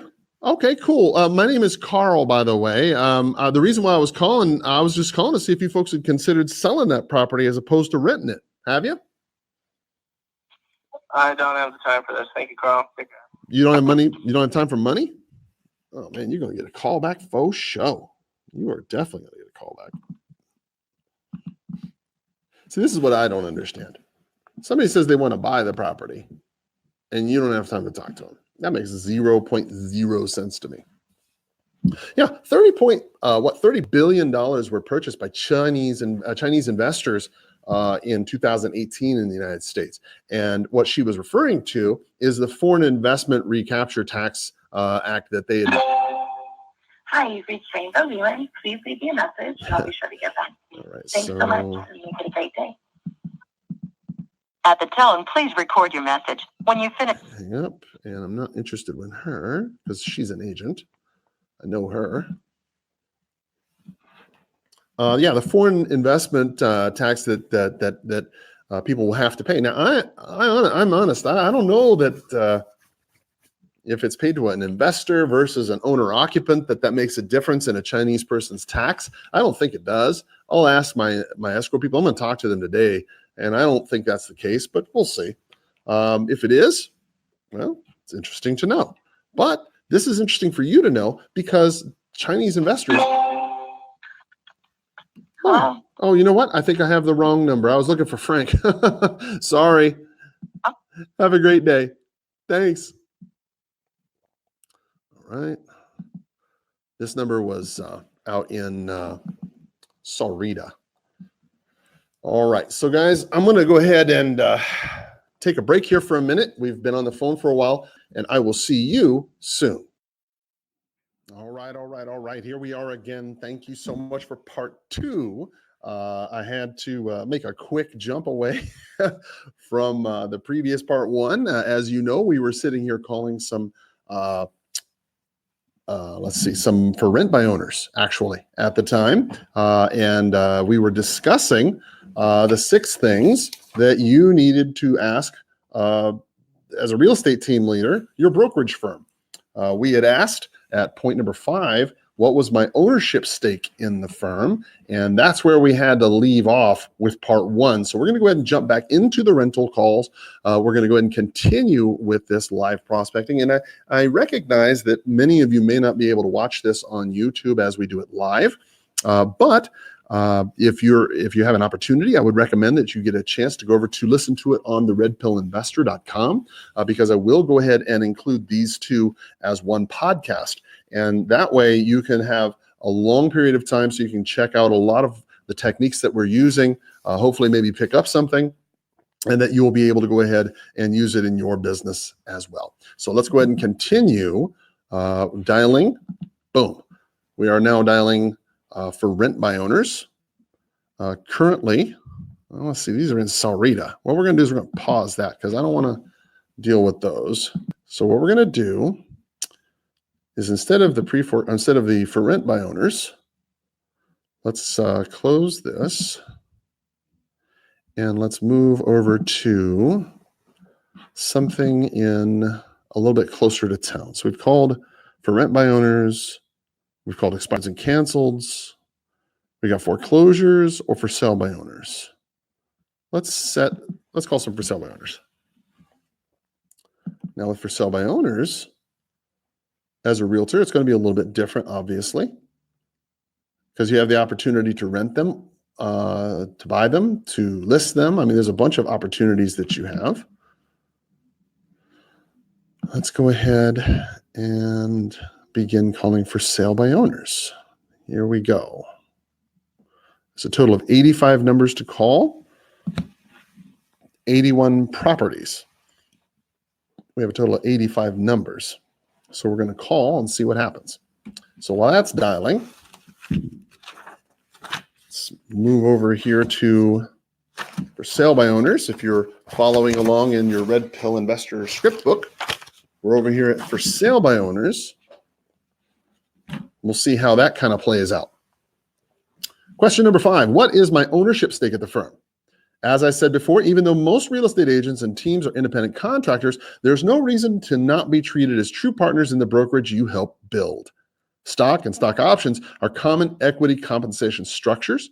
Ownership aligns your interests with the brokerage and gives you a voice in the company direction and provides you with an opportunity for an additional revenue stream. Boy, let me tell you, I accept that people want to have an ownership stake in a brokerage. However, it's called a brokerage because it's broke. Your broker is they're broke. And more often than not, what you'll discover when you have ownership interest in a brokerage is that you have additional headaches that you never knew were possible. You never even knew the level of headaches that you had until you got into management or brokerage ownership, because ultimately everybody looks to you to get things done. I mean, if there's no toilet paper in the bathroom, somebody needs to fix that. Is it going to be you? Is it going to be your staff? Who's going to fix it? And when you're in ownership, you've got to determine that. You don't get this additional revenue stream aligning your interests with the brokerage, giving you a voice in the company's direction. You don't get any of that when you become an owner, okay? Don't think for a moment that just because you're a real estate, okay. Here's what happened. Hello? Hey, this is Carl Krenzel. How are you? This is who? This is Carl Krenzel. How are you? I'm good. Is this Bob?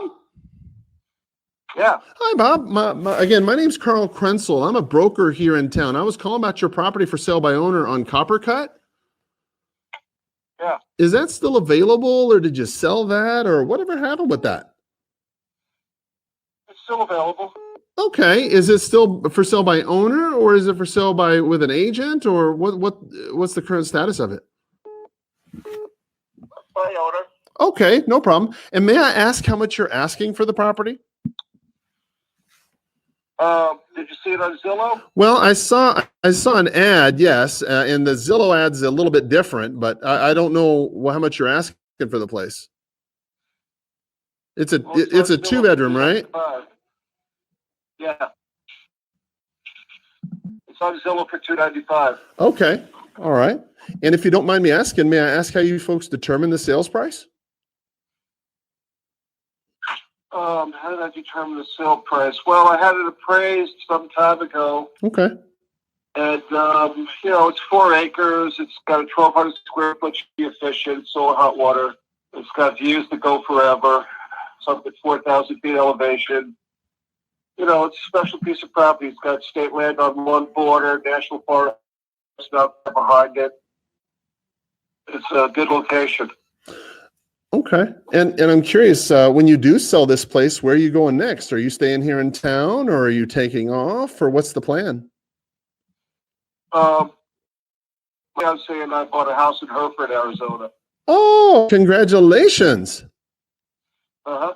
Well, that's going to be fun. You going to do any skydiving up there? Skydiving? Yeah, up in Hereford. You going to do any skydiving up there? They do skydiving up that way. No, that's I haven't heard about that. But Oh, it's okay. not my thing anyway. I'm more of a hiker. Well, good for you. Okay, no problem.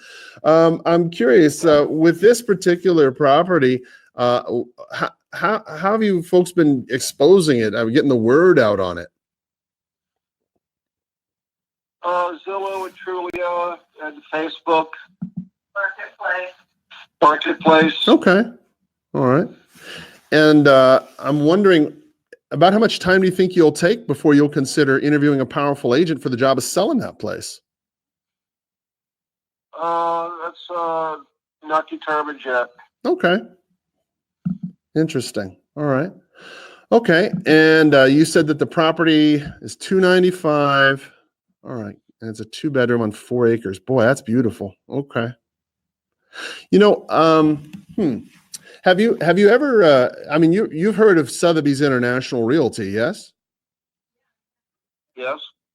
You know, I'm wondering if it were possible, and this is a big what if, but if it were possible for me to sell that property and net you the same amount of money that you'd make, you know, selling it yourself, or maybe even a little bit more than you would you even consider interviewing me for the job of selling that property for you? To be honest with you, I got about 4 friends that are real estate agents in Tucson, and you know, they know that I'm doing for sale by owner, but they're all in line in case it doesn't work for me. You know, and I'll tell you, that's it's funny you should bring that up. I always like to think that you can't swing a dead cat in this town without hitting a realtor. They're everywhere. Well, the reason why I bring that up is you owe your friendship. I'm sorry, you owe your friends your friendship. You owe me absolutely nothing, but you owe yourself the best. And I guess what I'm wondering is if you knew that, you know, by potentially even listing with your friends, that might actually work against you, could cost you money. Would you even consider hiring a stranger, somebody who's unique to your situation? How would my friends make me lose money? What do you get that? Well, you know, for example, your friends, I'm sure they're good agents, you know, and you can't really be an agent these days without being halfway decent, right? But my fear is this, that your friends know that agents like myself are calling you every single day asking for your business. Many of those agents are absolutely brand new. They don't know their butt from a hole in the ground, right? And if, let's just say, for the sake of argument, you were to list your property with one of those agents for whatever reason, let's say it was a discount, you know, commission, or I don't know, they cute girl or whatever. Well, that person could physically cost you in the negotiation of your home. You know, any fool can put their home in the market on MLS. They can place a sign in the yard. They could pray that it sells. And frankly, a lot of these listing agents would probably just go play golf. That's like the 4P of method of selling real estate. But in order to get your property sold for the top dollar. No, I'm gonna pass on you right now, man. But appreciate the information. So, in other words, even if I could, see, I'm not going to really worry about this one too much because he's a 2-bedroom, 1-bath, way the hell on the other side of town, and I'm not overly concerned about his property. I mean, he's probably not my kind of guy. He's a nice guy. Don't get me wrong. It's just not my kind of listing because he's just way on the other side of town, and he's not even worth driving as far as I'm concerned. A 2-bedroom that far away, even if you got 4 acres, $295,000, that's a hell of a lot of money for a 2-bedroom. Hello? You know what? I think I have the wrong number. I apologize. I was looking for the owners of a property on Schrader Lane. Have I got the right place? Yes, how can I help you? Okay, yeah, I think I got the wrong number then. Okay, thank you. All right. Actually, that was a realty company, that one. Sometimes realtors will list their properties for sale by owner, even though they shouldn't. And that's what that person was doing. Let's see. Okay, so brokerage. When you think about brokerage and ownership in a brokerage, you know, I know it. Hello? Hi, this is Carl Krenzel. How are you? Good. I'm not sure if I have the right place. I was calling about the home that was for sale by owner on Camino de Conde. Is that your property? Yes, that's me. Wonderful. Yeah. Is that still available, or did you end up selling that already, or what's the status, may I ask?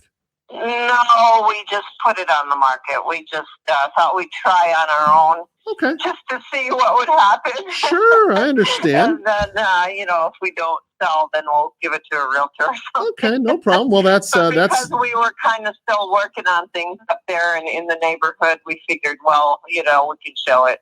Sure, no problem. Does it need some kind of work? No, we were just cleaning it up. I mean, my kids grew up there. It's a wonderful place to live. I Mhm. mean, it's just a really nice neighborhood and really close to the high school. So they can walk across the street and just go to, you don't even need to buy them a car. So, saves the it's insurance. nice if you have kids. It's a nice family house. Wonderful, wonderful. Well, I'm a broker here in town who also buys property. I'm curious, if I was to bring somebody by who'd be interested in purchasing your property, would you be willing to pay some form of commission for that? How much are you talking about? Oh, it's completely negotiable. I mean, whatever you felt was fair and we could agree on. Yeah, I mean, I guess I'm just making sure that you're willing to work with an agent if I brought somebody by, if we could make the money right. I'm willing to work with someone, but I'm not sure if I want to sign a contract just yet. Oh, no, I understand. If you've got someone that's interested, I'd be glad to show it, or you could show it. And, if you want, we can work something out towards getting you a commission. I mean, sure. If you want to add something to the price. That's what I was figuring. You'd I don't probably like to come down too much more, but we added rooms. We added like 3 rooms and a patio. So it's a lot bigger than when I bought it. Oh, no worries. So, well, when would be a good time for me to stop by and take a quick peek at the place? Well, have you got some time? I'm at work. My husband's at work, so not till like afterwards. What time y'all get off? But you're probably how late do you work? Whatever. How late are you? I work around your schedule. Yeah, whatever time works for you, because I recognize that you're gonna have a job and stuff like that. So yeah, whatever time works for you. What time y'all get off usually? Well, we were gonna go up there probably Wednesday night. What's today? Tuesday. Yes, ma'am. So Wednesday night we were going to be up there doing a few things. I don't know if you want to stop by around 5 or 6. Well, I've got church at 6:30 that I go to, but I could stop by briefly before then, like around 6, just like maybe 5:30 to 5:45. Would that work? Okay. What's your name? Yes, ma'am. It's Carl, K-A-R. Yes, ma'am. Carl, K-A-R-L. And who do you work for? Do you work for a realty company? Yes, ma'am. I work at Sotheby's International Realty, but I also buy properties on my own. I see. Okay. And we're saying, we're saying 6 o'clock or a quarter. We're saying 6 o'clock or a quarter till, something like that. Yeah, I think I'll make it there by 6. Okay. I think so. Well, then I'll hang out. I get off about 4:35, so no problem. Like that, and well, then I'll just. We're way down on the south side right now because I'm babysitting my grandson. Oh, God bless your heart. Okay. It's kind of far for me to drive, and that's why I moved out. I bought another house down here, just temporary. And I'm just going to buy another house next week that I'm going to move to on the west side. So isn't that nice? Have you've already got it under contract and everything and scheduled to close next week? Yeah. Ooh, you're a busy lady. I just decided to downsize. And the house I bought down here was kind of a flip. And we just temporarily, stayed here so I could be close to my daughter. And so a lot going on, but I really, like to get that big house sold because I don't need it anymore. I don't want to rent it because I put new flooring in the whole house and it's just too nice to rent right now. Okay, no problem. Well, I'll take a look at it and be very honest with you. I mean, if it's a situation where I can make an offer on it that would be worthwhile, then I'll do that myself. And if it's not, then I'll keep an eye out for somebody else. Fair enough? Okay, that's fine too. I mean, I'd consider something. And I'm sorry. I don't know. No problem. I'm sorry. My name was Carl and I never did catch yours. Kirsten. Okay, great. Kirsten, well, thank you for taking my call, and I will go ahead and look forward to seeing you on Wednesday at 6, and I'll just kind of hang out. At 6? Yeah, and I'll be in and out before you know it. Okay, no awesome. Problem. Thank you. You can take a look, and you can let me know if I've got it priced right. I think I do. We'll take a quick look at it. I'm sure it'll be fine. All right, thank you. You have a great day. Thank you. You too, Carl. Yes, ma'am. Bye-bye. Bye. All right. Appointment set. Boom to the shakalaka. Okay. Appointment set. All right. Now, for sale by owner, in this particular circumstance, the script you'll notice it says, I was calling because I was interested, but I have 2 challenges. I need to pay all cash. In this particular circumstance, she's kind of one of those, maybe I'll list it, maybe I'll sell it. I'm not sure what I want to do, but I don't want to rent it out. As a realtor, this is one of those situations where, as an investor, you want to keep your options open. And that's what I'm writing about in that book, Wholesaling for Realtors. One of the things that you need to do is keep yourself aware to this sort of opportunity.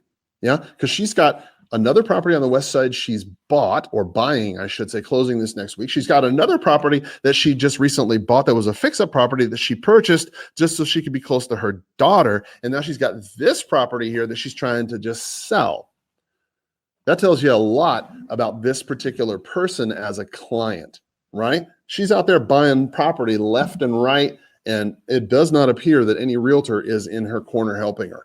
And wow, that's something we want to be aware of as professionals. There are tons of people like Kristen out there in the world today, and you want to be aware of them. Ownership stake. Okay, now getting back to this issue of ownership. When you're in an ownership position, and many people start off this way, thinking that you're going to be a good real estate agent. And you become a good real estate agent and you handle a lot of transactions and you get a couple buyer calls, you get good at listings, and you think, you know what, I'm going to hire a buyer's agent or a showing agent. You get yourself a showing agent, and that's the beginning of your team. And pretty soon you think to yourself, well, gosh, I've got all these transactions and it would be a lot easier if I just had somebody who would take care of the deals for me to where I could just prospect all the time. And that's where you'll get people getting a transaction coordinator or an office assistant or someone who's going to be handling the paperwork part of it. Mike Ferry used to teach us, and still does, that you need to add 1 person for staff every 40 clients. Hi, you've reached Samuel.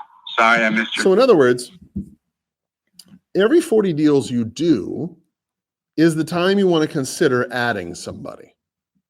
So if you're doing 20 transactions a year, you really have no business having a buyer's agent.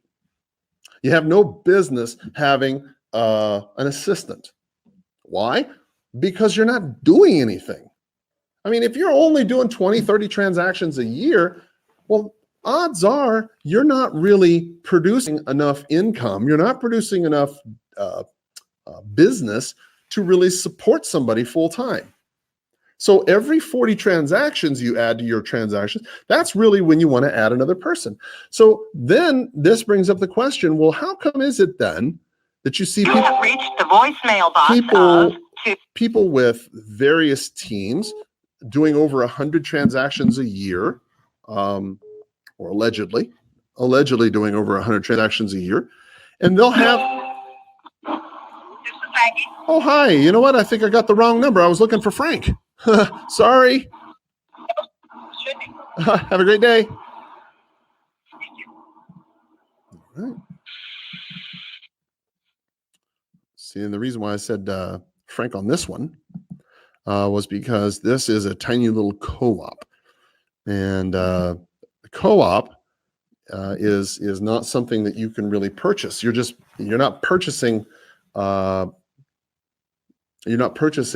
property. You're purchasing a right to own a property or own something in an area, and they give you the ability to use this property. So co-ops obviously are very difficult to sell. Hello? Hello. Oh, hi. I was looking for Frank. Is Frank around? I think, yeah, I was looking for Frank. I think I have the wrong number. I was looking for Frank. Is Frank around? No, thank you. Oh, gosh. Sorry. Have a great day. Thanks.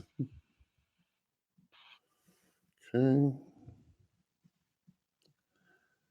Same thing with this one. This one was a manufactured home on blocks, and there's really nothing wrong with a manufactured home. But in this particular circumstance, let's see if you're,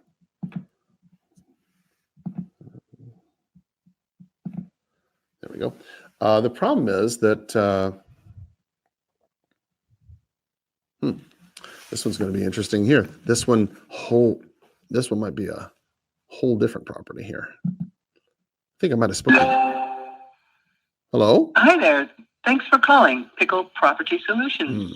Yeah, got We the are wrong a one. real estate investor. Boy. There we go.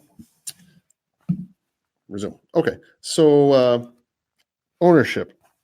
As a realtor, you think you did pretty well. You got yourself a team. And again, you get these people who think they're doing 100 transactions a year or more. And yet they have 10, 4, 5, 6, 7, 8, 9, 10 people on a team.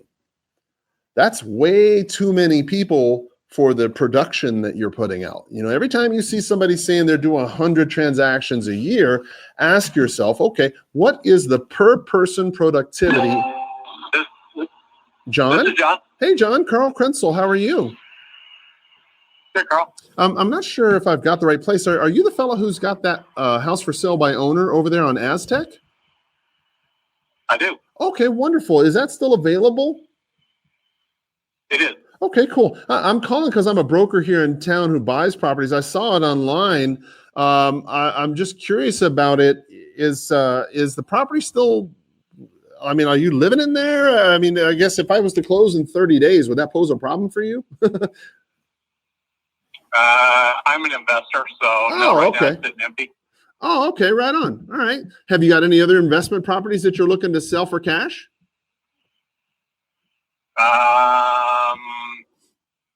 What are you looking for? Whatever you got, my man. I'm an investor here in town. If I don't buy them, I sell them to my agent friends.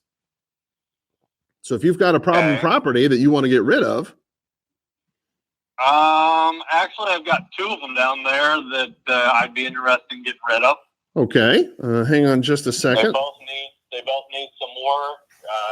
So I don't know. Are you a wholesaler? Or well, I'm a guy. I have done that before. I do a lot of assignment of contract. Yeah, and if a house is terrible looking, I'm okay with that too.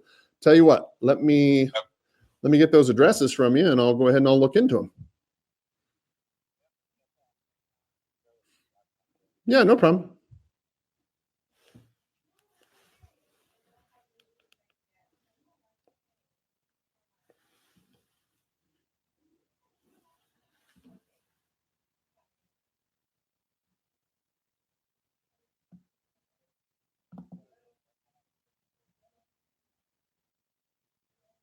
Mm-hmm.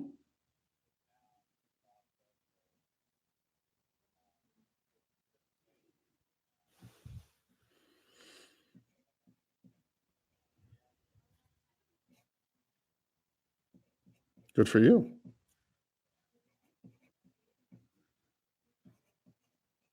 Right.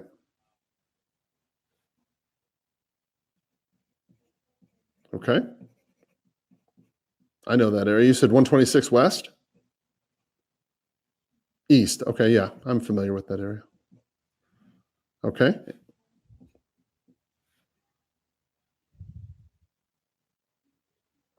Okay.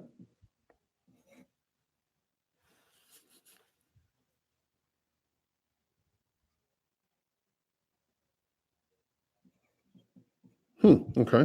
All right. All right.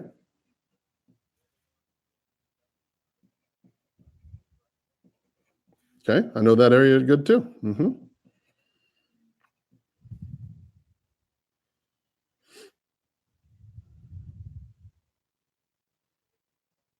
Okay.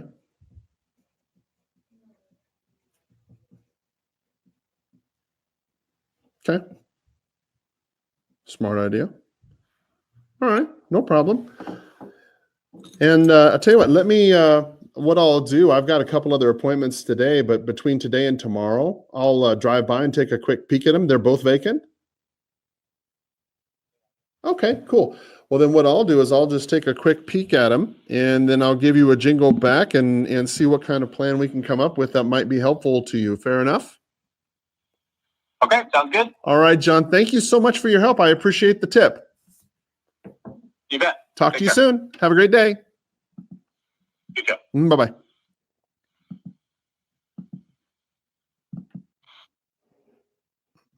Okay.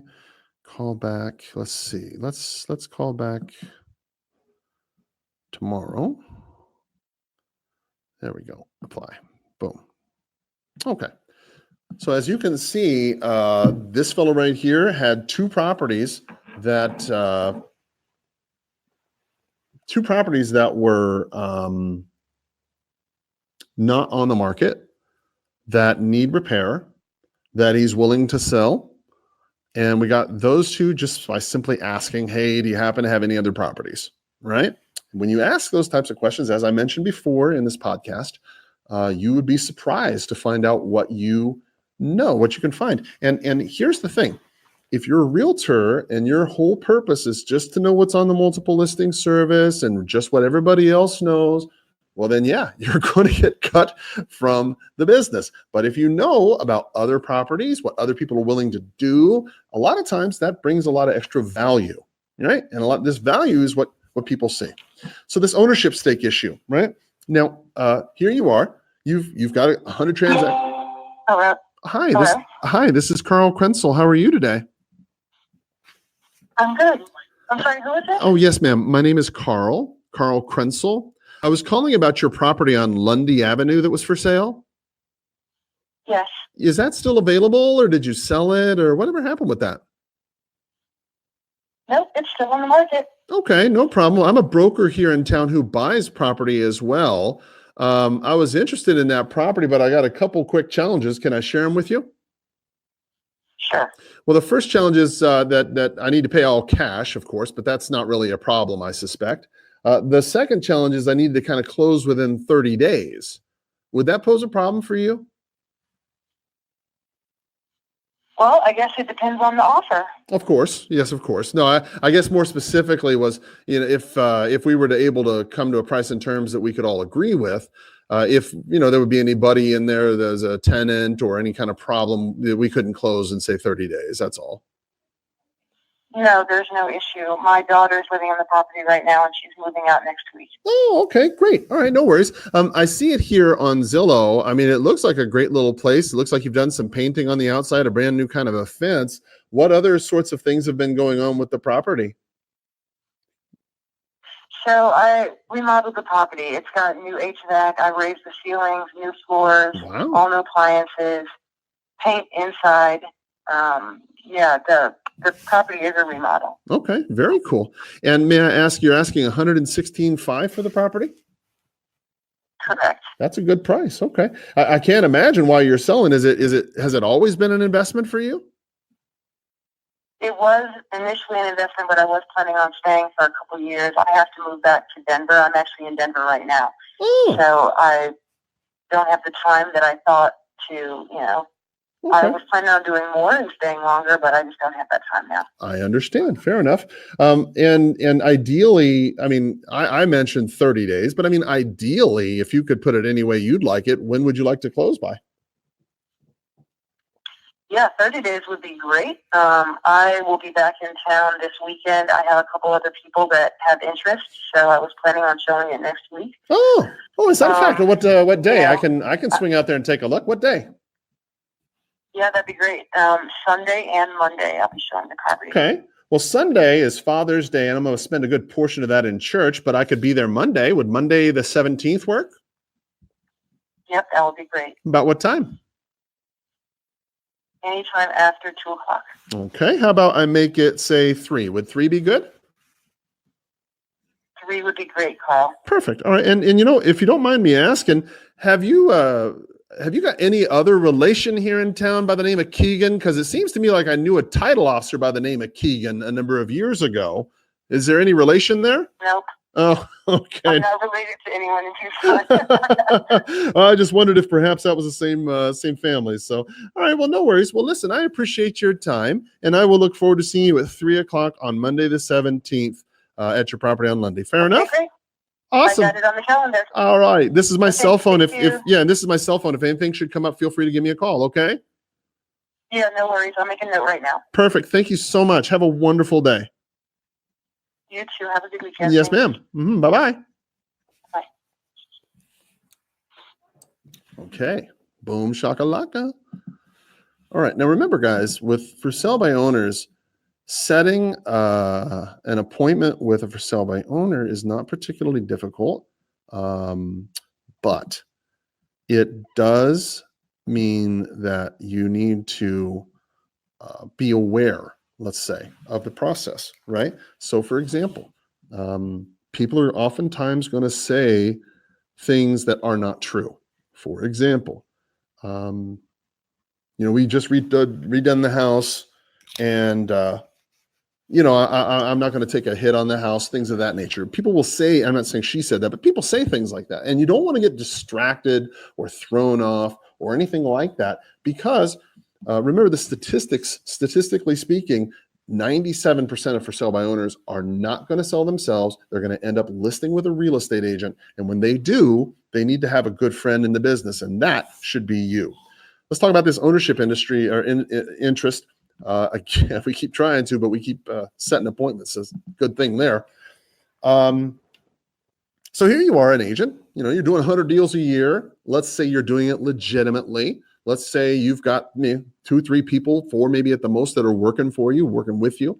Let's say you were following Mike Ferry's suggestion that you get 1 person for every 40 transactions, which means that if you're doing 100 transactions. This call will be recorded for quality assurance. No, it won't, because, oops, that was the wrong place.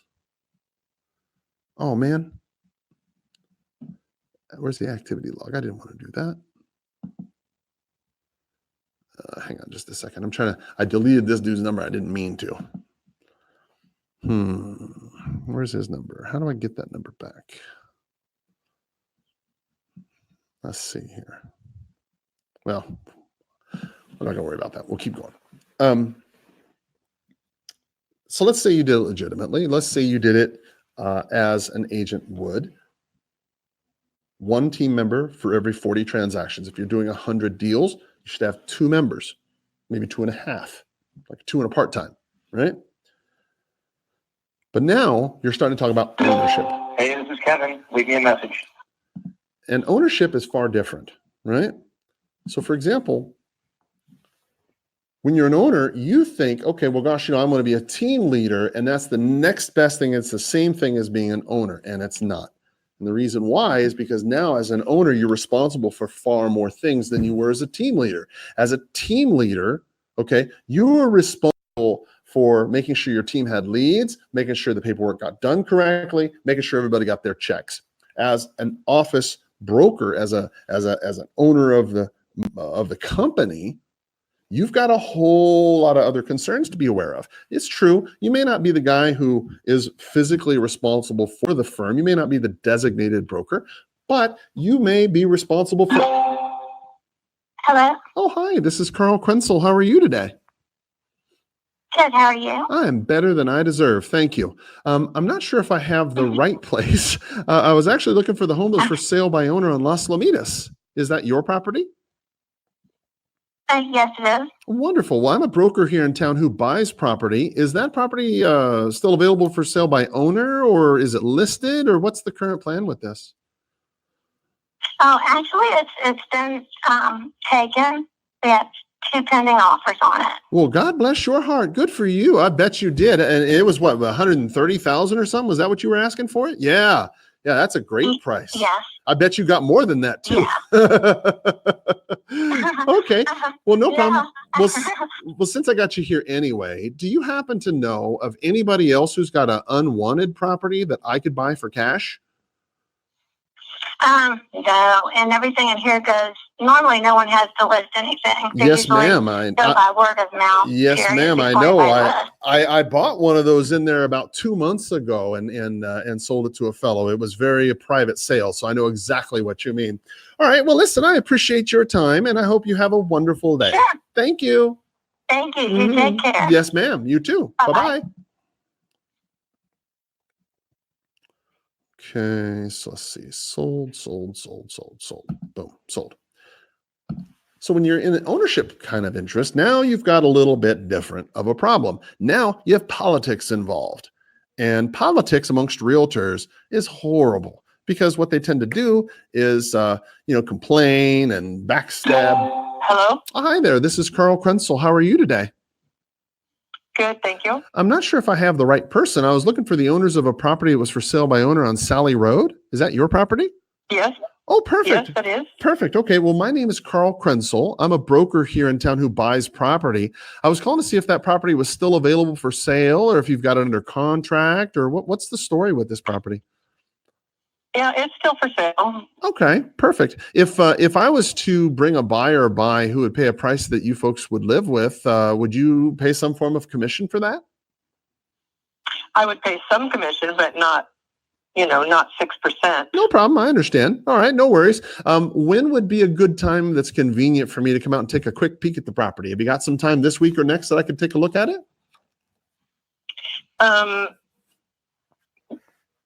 This week would be the best. Okay. How would but my husband's home right now. Okay, I wouldn't be able to make it right now, but I could possibly stop by either let's see, later today, or I could stop by tomorrow, which would be better for you folks. Either one. How about 3 o'clock today? Would 3 o'clock work? I think so. I'll let my husband know. Okay. All right. Great. What I'll do is What was your name again? Yes, ma'am. My name is Carl, Karl, and okay. and I'll just stop by 5-10 minutes. I'll be in and out of his hair before he knows I'm there. Okay. Awesome. Thank you. Have a great day. Bye-bye. Bye.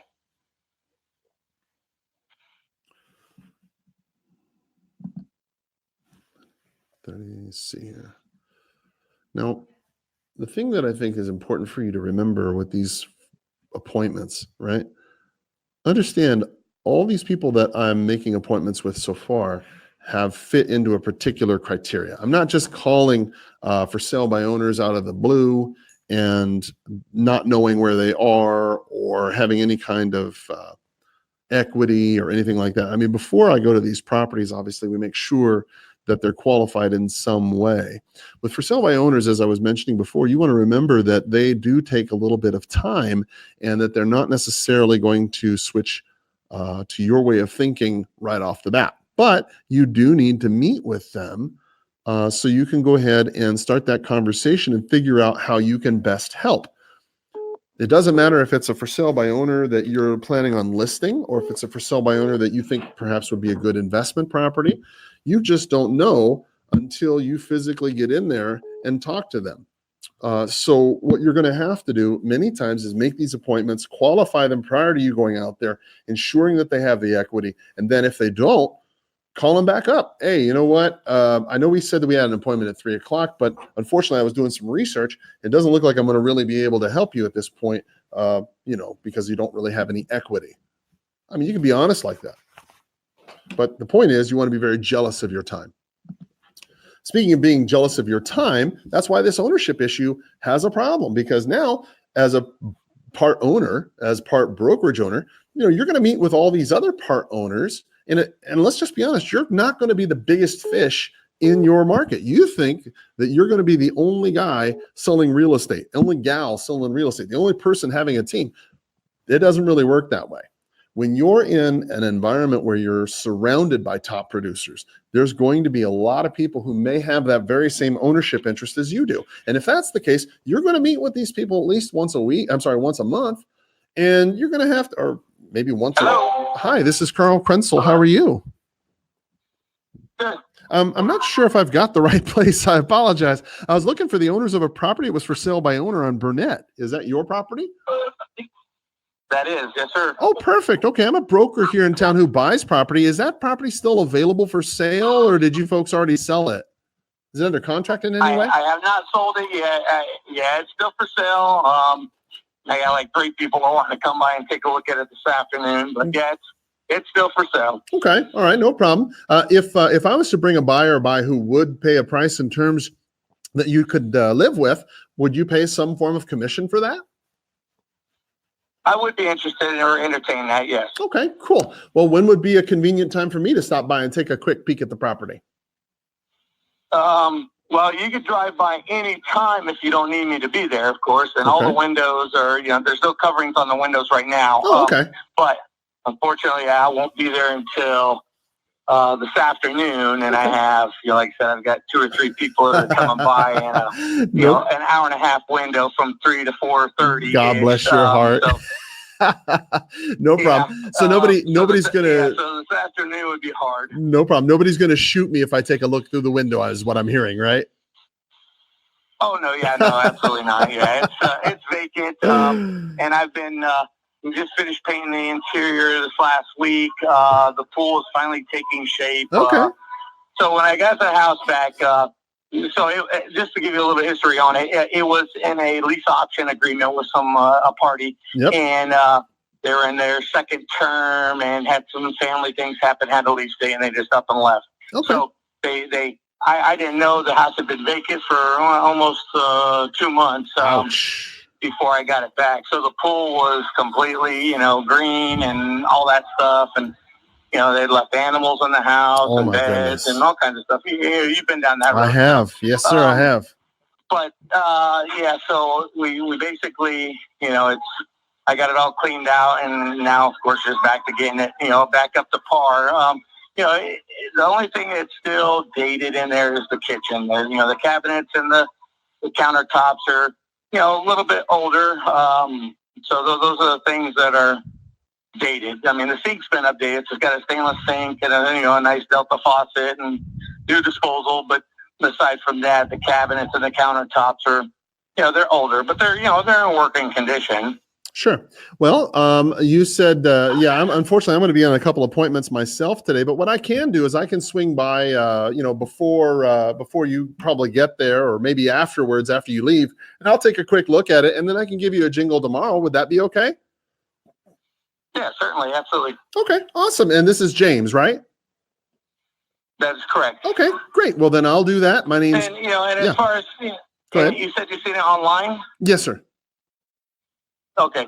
Yeah, and I've got a realtor friend of mine. That's where I've kind of gotten some of my information as far as a good price range to start at, and that's how I was able to because I've had other people. I've had realtors call me like on a regular basis, like almost daily. Oh, of course. And how are you getting your price point? And how are you? How do you know that? And Sure. It's like, well, it's.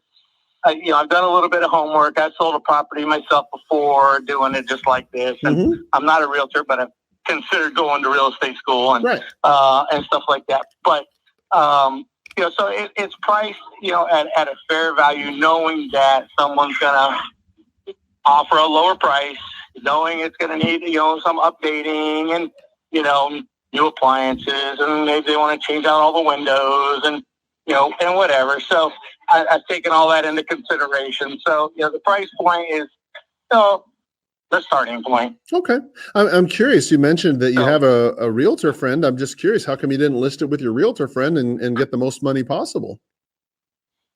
Well, it's not a matter of getting the most money possible. It was more of, one, like I said, I've done this before and thought, well, I'd be able to try and save a little bit of money on my end by not using, a realtor to have to pay a buyer and a seller's agent. Mm-hmm. And, that takes more money out of my pocket. Okay. So, and I've had people come and offer, discounted price. Well, what if, because I'm a buyer's agent, and how about if we, I did both for you, both contract, whatever. Right. And, would you be entertained in that and pay a commission of this or this percentage versus 6% total, 3 on this side, 3 on that side, and blah, blah, blah. And so, I've definitely, considered all options. It's nothing against anybody. Just that, and I might get in trouble. That's something I've done before. I might get in trouble for saying this. This is James, right?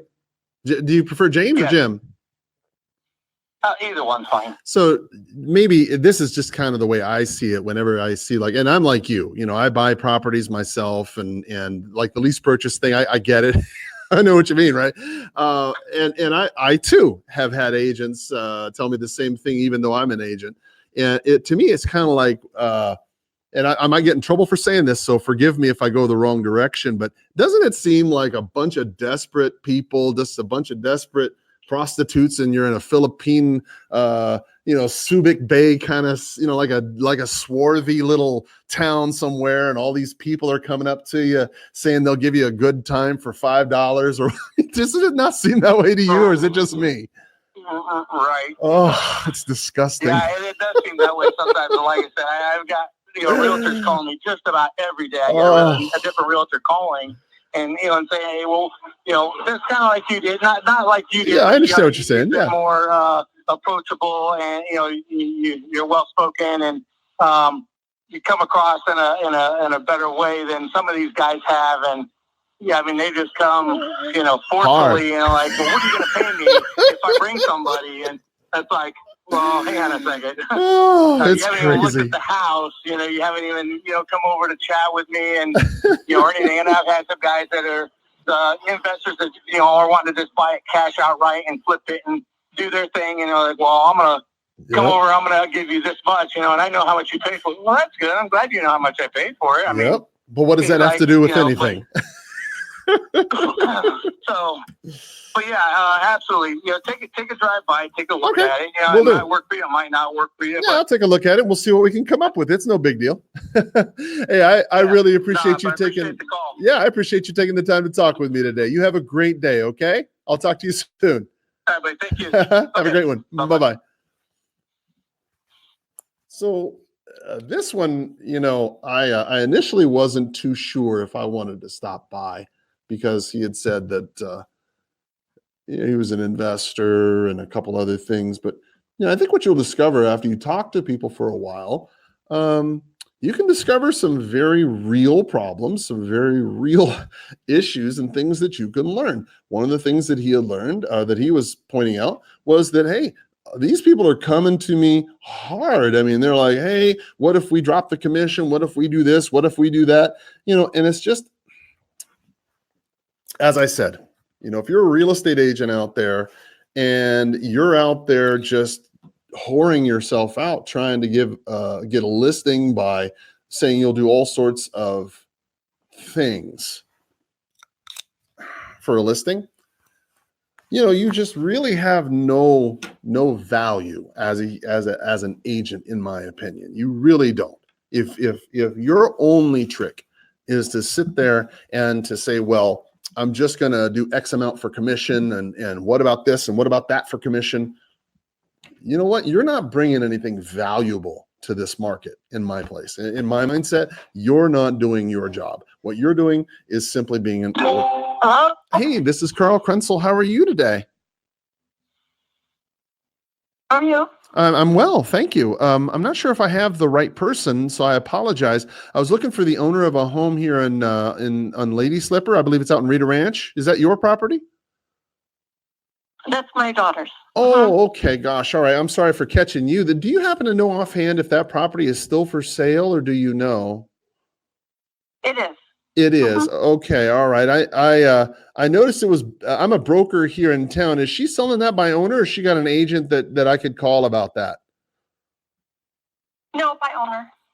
Okay. All right. No worries. And forgive me for asking some questions that sounded kind of off balance. I apologize. But my question, I guess, is my question is simply this. She's asking for that property. I guess she's asking 218. If she got that amount, 214. Okay. If she got that 214, and the people wanted to close in, say, 30 days, would that pose a problem for her, or no? No. Okay. No. Okay. Yeah, I just didn't mean to pry. I wasn't sure if it was vacant or occupied or the situation. I didn't want to cause a problem. No, we're there. Okay. We're still here, but we're ready to move at any time. Okay. Yeah, I just didn't want to make anybody homeless. That's all. Okay. No. We're relocating. Oh, well, God bless your heart. Where y'all going to? Wisconsin. Oh, no kidding. Oh, well, good for you. The weather's going to be a lot better. That's for sure. All right. Good deal. And ideally, when did you want to be there by?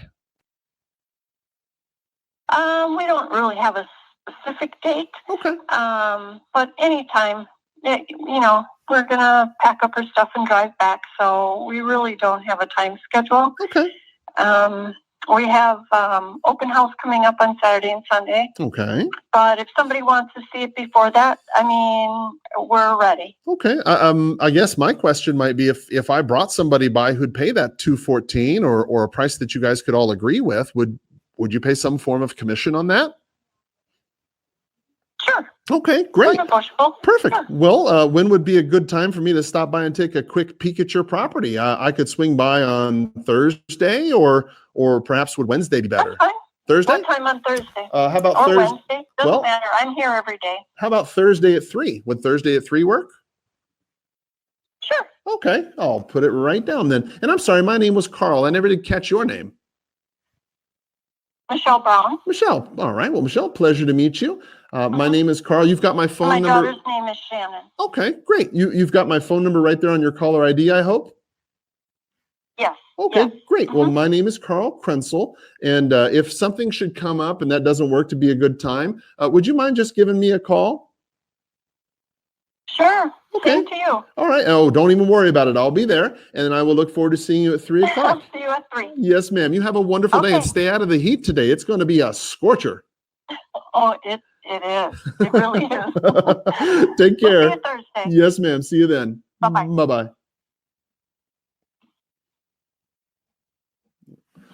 All right. Now, remember, guys, for sale by owners, don't want to put a ton of stock into that because they come and go. This is lead generation. Remember, you prospect so you can find a lead, and then these people are saying they're willing to pay a commission of some kind, so you know they're already. No. Hi, Marjorie. Thank you. Oh, hi. My name's Carl Krenzel. How are you today? What can I help you with? Yeah, I was calling about that house you had for sale by owner. Is it still available? The mobile home? It was a property that was on Roger Road. Yeah, it was 1635 West Roger Road that was for sale by owner. Is that still for sale? Yeah. Oh, perfect. Okay, I'm a broker here in town who buys property. Is that still by owner, or is it with an agent by now? It's by owner. Okay, perfect. Have you got a second to talk to me about the question about the property? Yeah. You mentioned that the list price is $8,500. Is that a manufactured home you've got there, or is it a co-op? Actually, I'm probably going to be asked about 8,000. I just reduced it. Okay. Is it a manufactured home?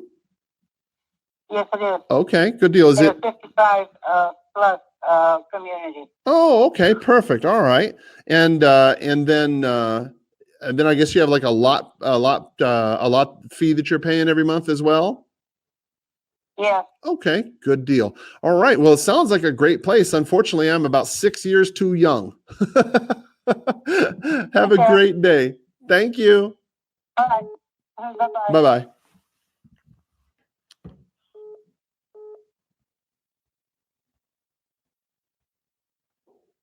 Okay. So a lot of times people will take a manufactured home that is in a trailer park and they'll put it on sale, even though it's not real property.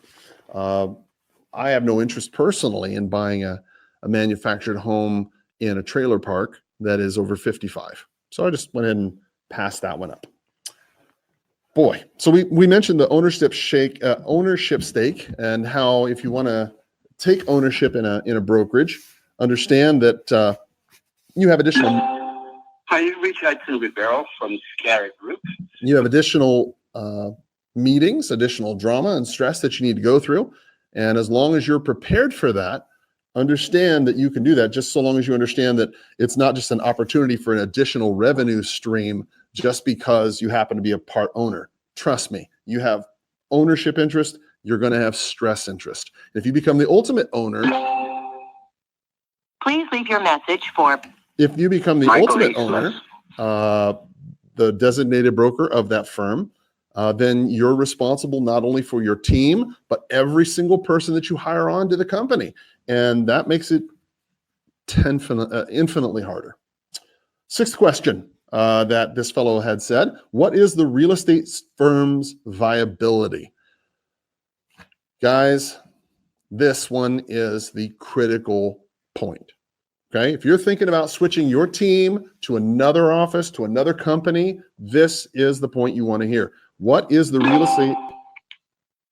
Hello? Terry. Oh, hi, Terry. Carl Krenzel. How are you today? I'm good. I'm not sure if I've got the right person. I apologize. Are you the fellow who happens to own that home for sale by owner on Locott? Yes, I am. Perfect. Okay, I'm a broker here in town who buys property also. Is that property still for sale, or is it under contract already? Is it with a realtor? Tell me a little bit about it. Well, at the moment, it's under contract. Hallelujah. Good for you. Scheduled to close July 1st. Well, let's keep our fingers. If you're a broker who. Yeah. What? Yeah, I'm a broker who buys property also, but let's keep our fingers crossed. That's good for you. Right. Do you happen to know of anybody else who's got an unwanted property that I could buy for cash since I got you here anyway? I don't at the moment, but okay. If you wanted to send me your contact information, I'd hang on to it just in case the buyer doesn't come through. I don't foresee that happening. No, probably not. But that never hurts to have a backup. No, I'm totally with you there. This number here, is that your cell phone? It is. Yes. Okay. Well, I'm gonna. Like a contact. Yeah, I'm just gonna. Yeah, what I'm going to do right now is I'm going to shoot you a text right now, 405, and then 15, whoops, 15. Okay, got it. All right. 615. Yep, I got it right here. And I'm sending you a text right now, and you should get it within the next probably 20 seconds or so with my name and number. And then if something should happen, then by all means, give me a jingle, okay? I'll absolutely do that. Awesome. Appreciate your time. You have a wonderful day today, okay? You too. Thank you, sir. Bye-bye. Bye-bye. Mm-hmm.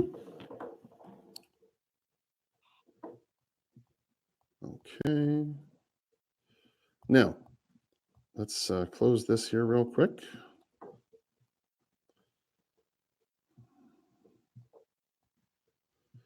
Hang on just a second, folks.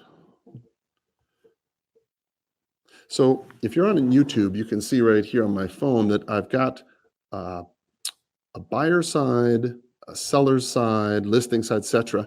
I've got all these. Oh, there we go.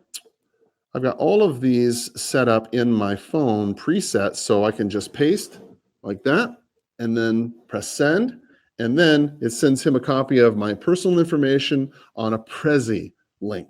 Prezi.com is a system that I use to go ahead and make quick presentations.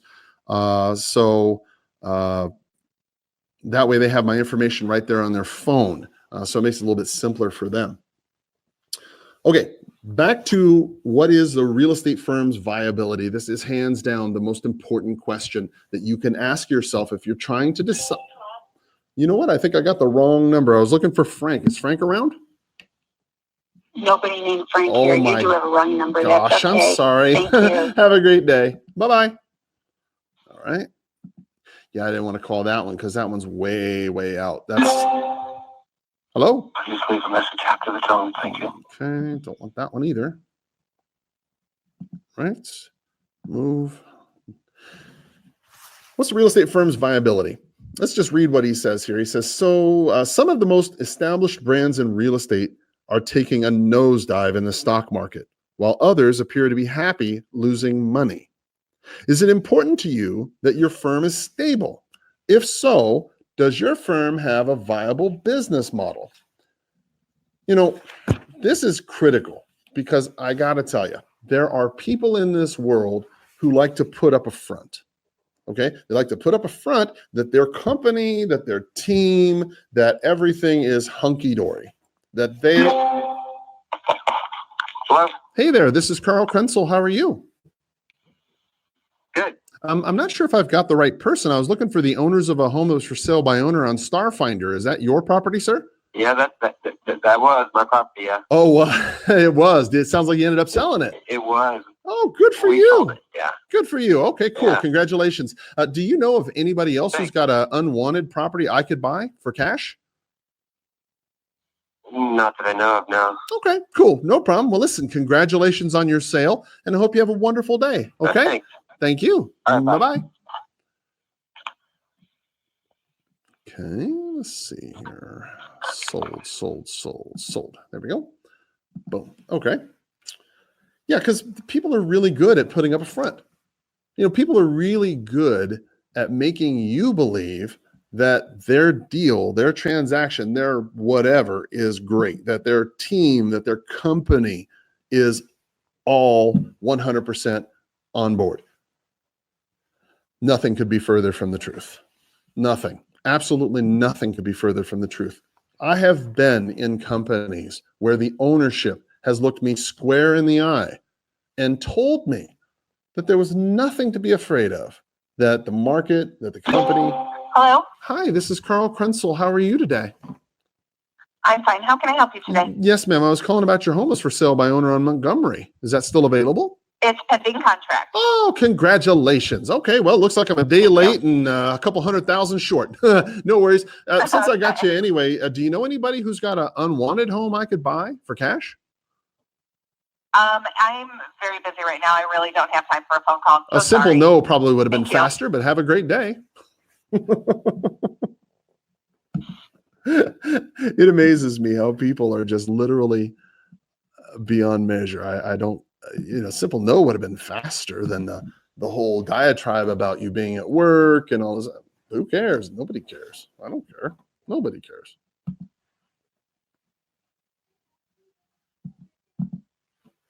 Let's see. We called this girl the other day and I had set an appointment and then I had to cancel because I had a listing appointment. Yeah. Okay. We'll miss her. All right. No problem. Have that brokerage, the leadership tell me that the property, that the company was fine, only to discover that it was in bankruptcy in the public news the next week. Dave. Hey, Dave, Carl Krenzel. How are you? This is Carl. Yes, sir. My name's Carl Krenzel. How are you today? Hi. Very good. What is going on, Carl? Well, sir, I was calling about that house you had for sale by owner in Calle Puebla. Is that still for sale or did you sell it already or whatever? It is currently under contract. Hallelujah. Hallelujah. And the closing is scheduled for July 8th. But as you know, probably anything can happen before then. Yes, sir, I do. Yes, sir, I do. Well, I'll keep my fingers crossed for you. I hope that it goes through. Do you happen to know of anybody else who's got an unwanted property that I could buy for cash? I do not. Okay. But what I would say, Carl, stay tuned to that site on both Zillow and Craigslist, because if something falls through on my deal, I'll be, again, entertaining all offers. Okay, no problem. Is this your cell phone, Dave? It is. Well, God willing that it'll go through, and I'll pray that it does. But if it should not, I'm going to send you my phone number. Just give me a jingle. Fair enough? And is the phone number that you called on, is that your cell? Yes, sir. It's my cell. If you want to screenshot it, my name's Carl. Mm-hmm. Great. And where are you located, Carl? Yes, sir. I'm a broker here in Tucson. I'm a broker with Sotheby's International, but I also buy property. And you can Google me if you'd like. I've got a web page, all kinds of stuff you can find out about me. Very good. Now, while you're on the line, I wanted to ask you. Please. My deal, I offered my house at $205 as is, and I put it under contract at $205. They took it at asking price as is, and it happened in less than 24 hours. Mm-hmm. It's the feeling? Is it? Tell me how strong, in your opinion, is it a seller's market right now? So here's the short synopsis, right?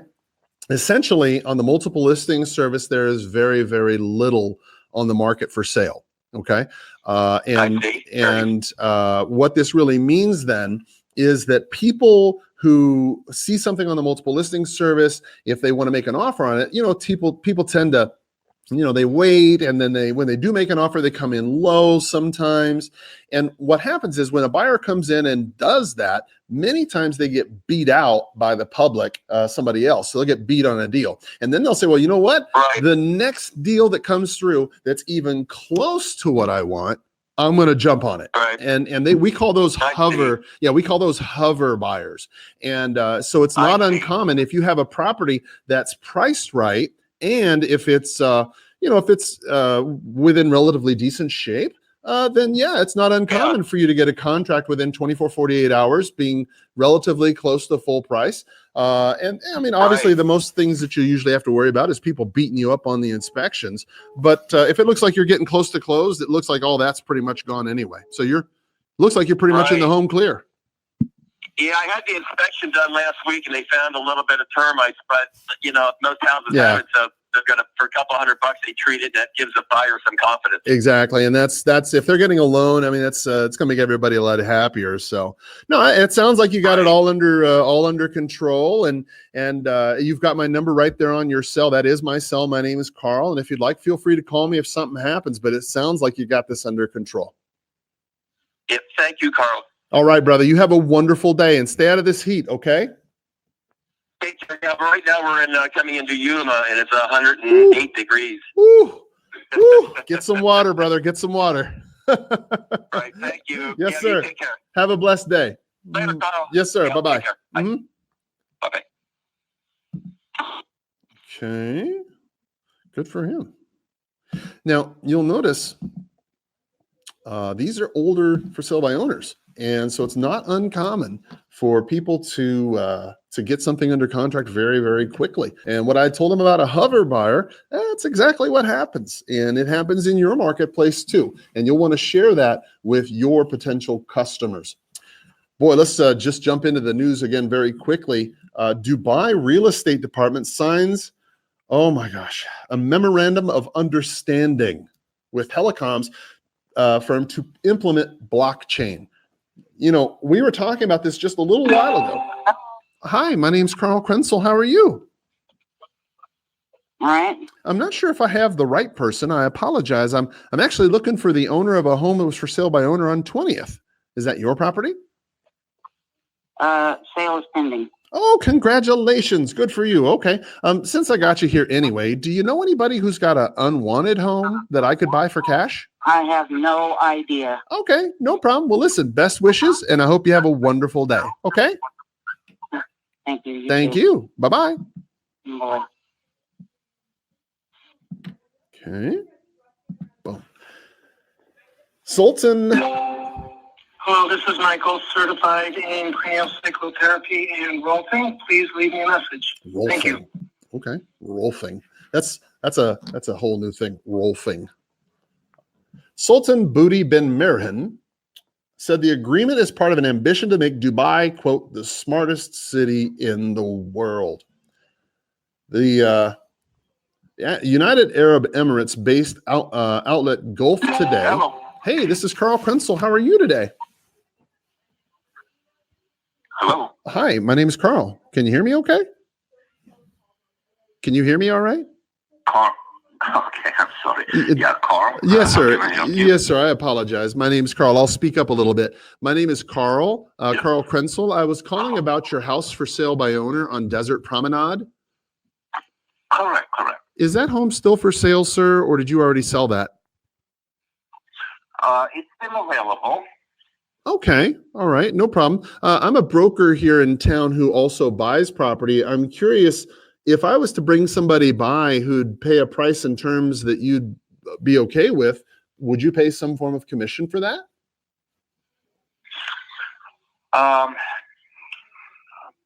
Of course, it depends on the contract. Of course. Obviously, what kind of contract it is. But yes, I will have some compensation in mind, of course. Okay, perfect. Nobody does anything for free. I don't expect people to work for free. I love you. I love a man like you. I appreciate that. Okay. Well, when would be a good time for me to stop by and take a quick look at your property, sir? Yeah, I usually have over there on Saturdays, okay, on weekends, which I have open house. Okay. It's on, of course, you found the property on Zillow more than likely. Yes, sir. And I advertise on there generally between 12 to 4 or 11 to 3 or thereabouts. Okay. I do an open house, so people come by, and you had a pretty good showing last Saturday. Okay. A lot of people interested and so on. Yeah. All right. And you said you're going to have an open house this Saturday as well. Is that correct? I could stop by and take a look at it? Yes. Okay. Sometime around anytime between 1, 2, 3 o'clock, sometime you'll be there? That would be fine. I usually get there around 11. We either have it, or I either have it from 11 to basically 12 to 4, 11 to 4. I'm over there. Yeah. Okay. All right. Good deal. Well, and then I put my signs out there too. So No problem. Well, then I'll go ahead and I'll make a point to swing out there and take a look at the property on Saturday when you're out there. I'm curious, how come you haven't listed the property with an agent yet? How come it's still by owner? Well, the whole question, I'll be honest with you, is I'm trying to be able to provide do a price that would be more attractive to people, so I don't have to pay the 6% commission. If I have to pay 6% commission, I would have to raise the price. And I understand. Generally cuts down on qualified buyers, especially the south side or east side of Tucson and such. Yeah, I understand. No problem. That's my mentality of it. But yeah. Okay.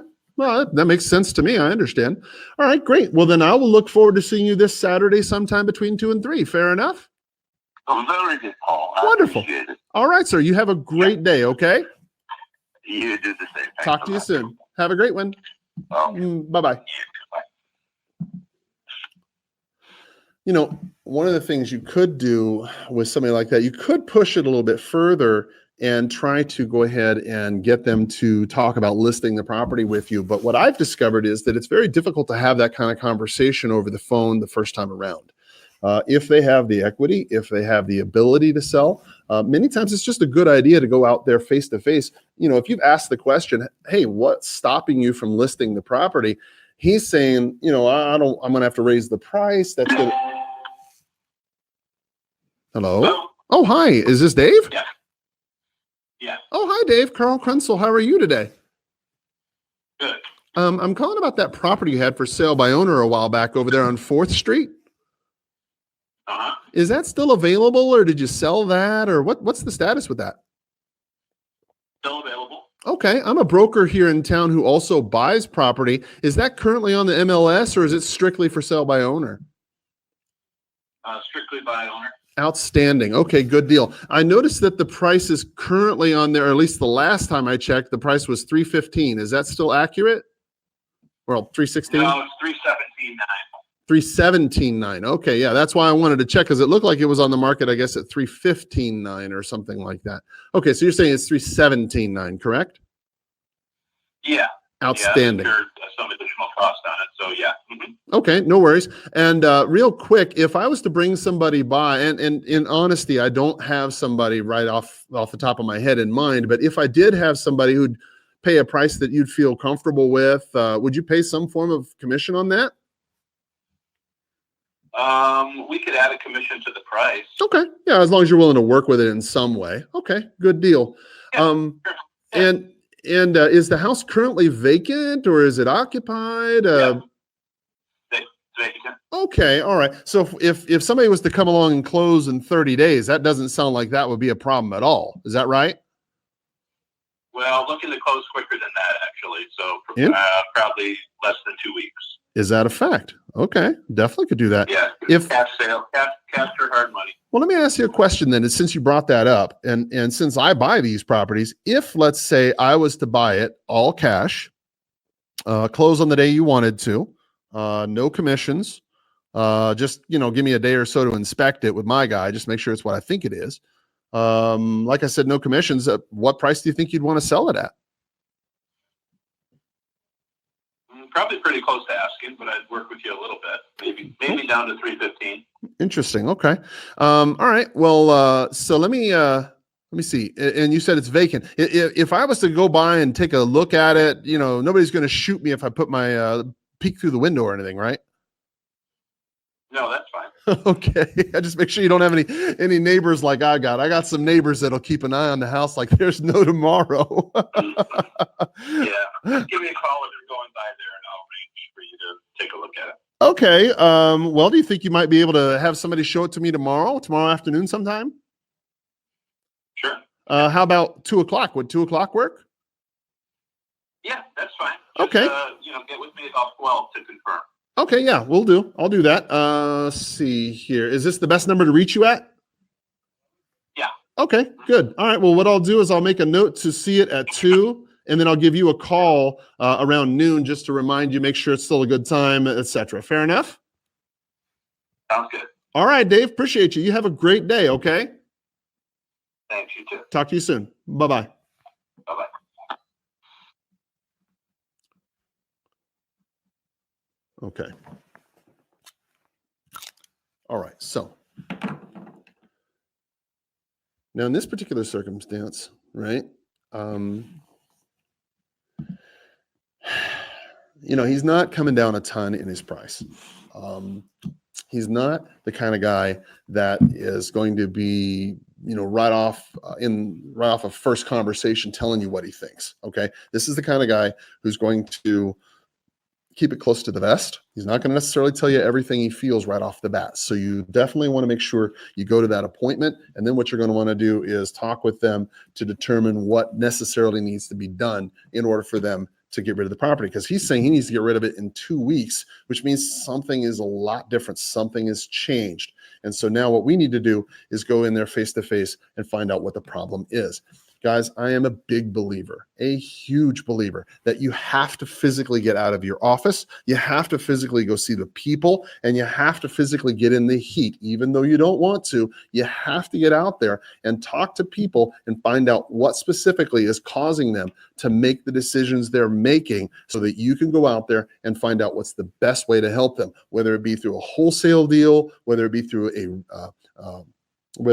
listing, whatever the purpose. You need to get out there face to face. Ensure, of course, that they're qualified. Don't go driving everywhere on an unqualified appointment, but you certainly want to make sure if it's close to you, that they have equity, that they have motivation, that they're willing to pay a commission. If they're willing to pay a buyer's agent commission, then that's great. They just haven't seen the value of paying a listing agent's commission. And you're not going to be able to demonstrate the value of listing property over the phone. You have to get out there face to face. And that is where the key is going to be. Well, guys, thank you for listening to this second part of this broadcast.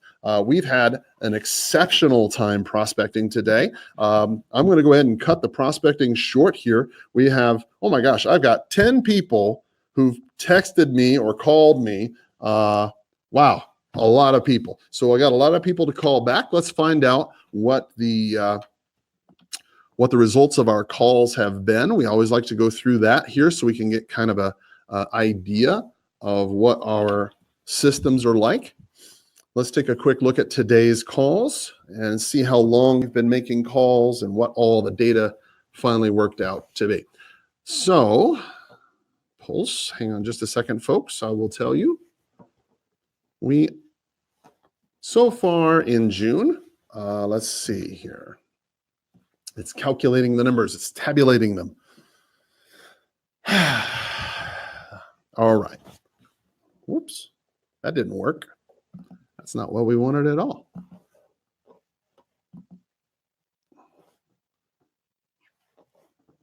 Hang on just a second, folks. I will tell you.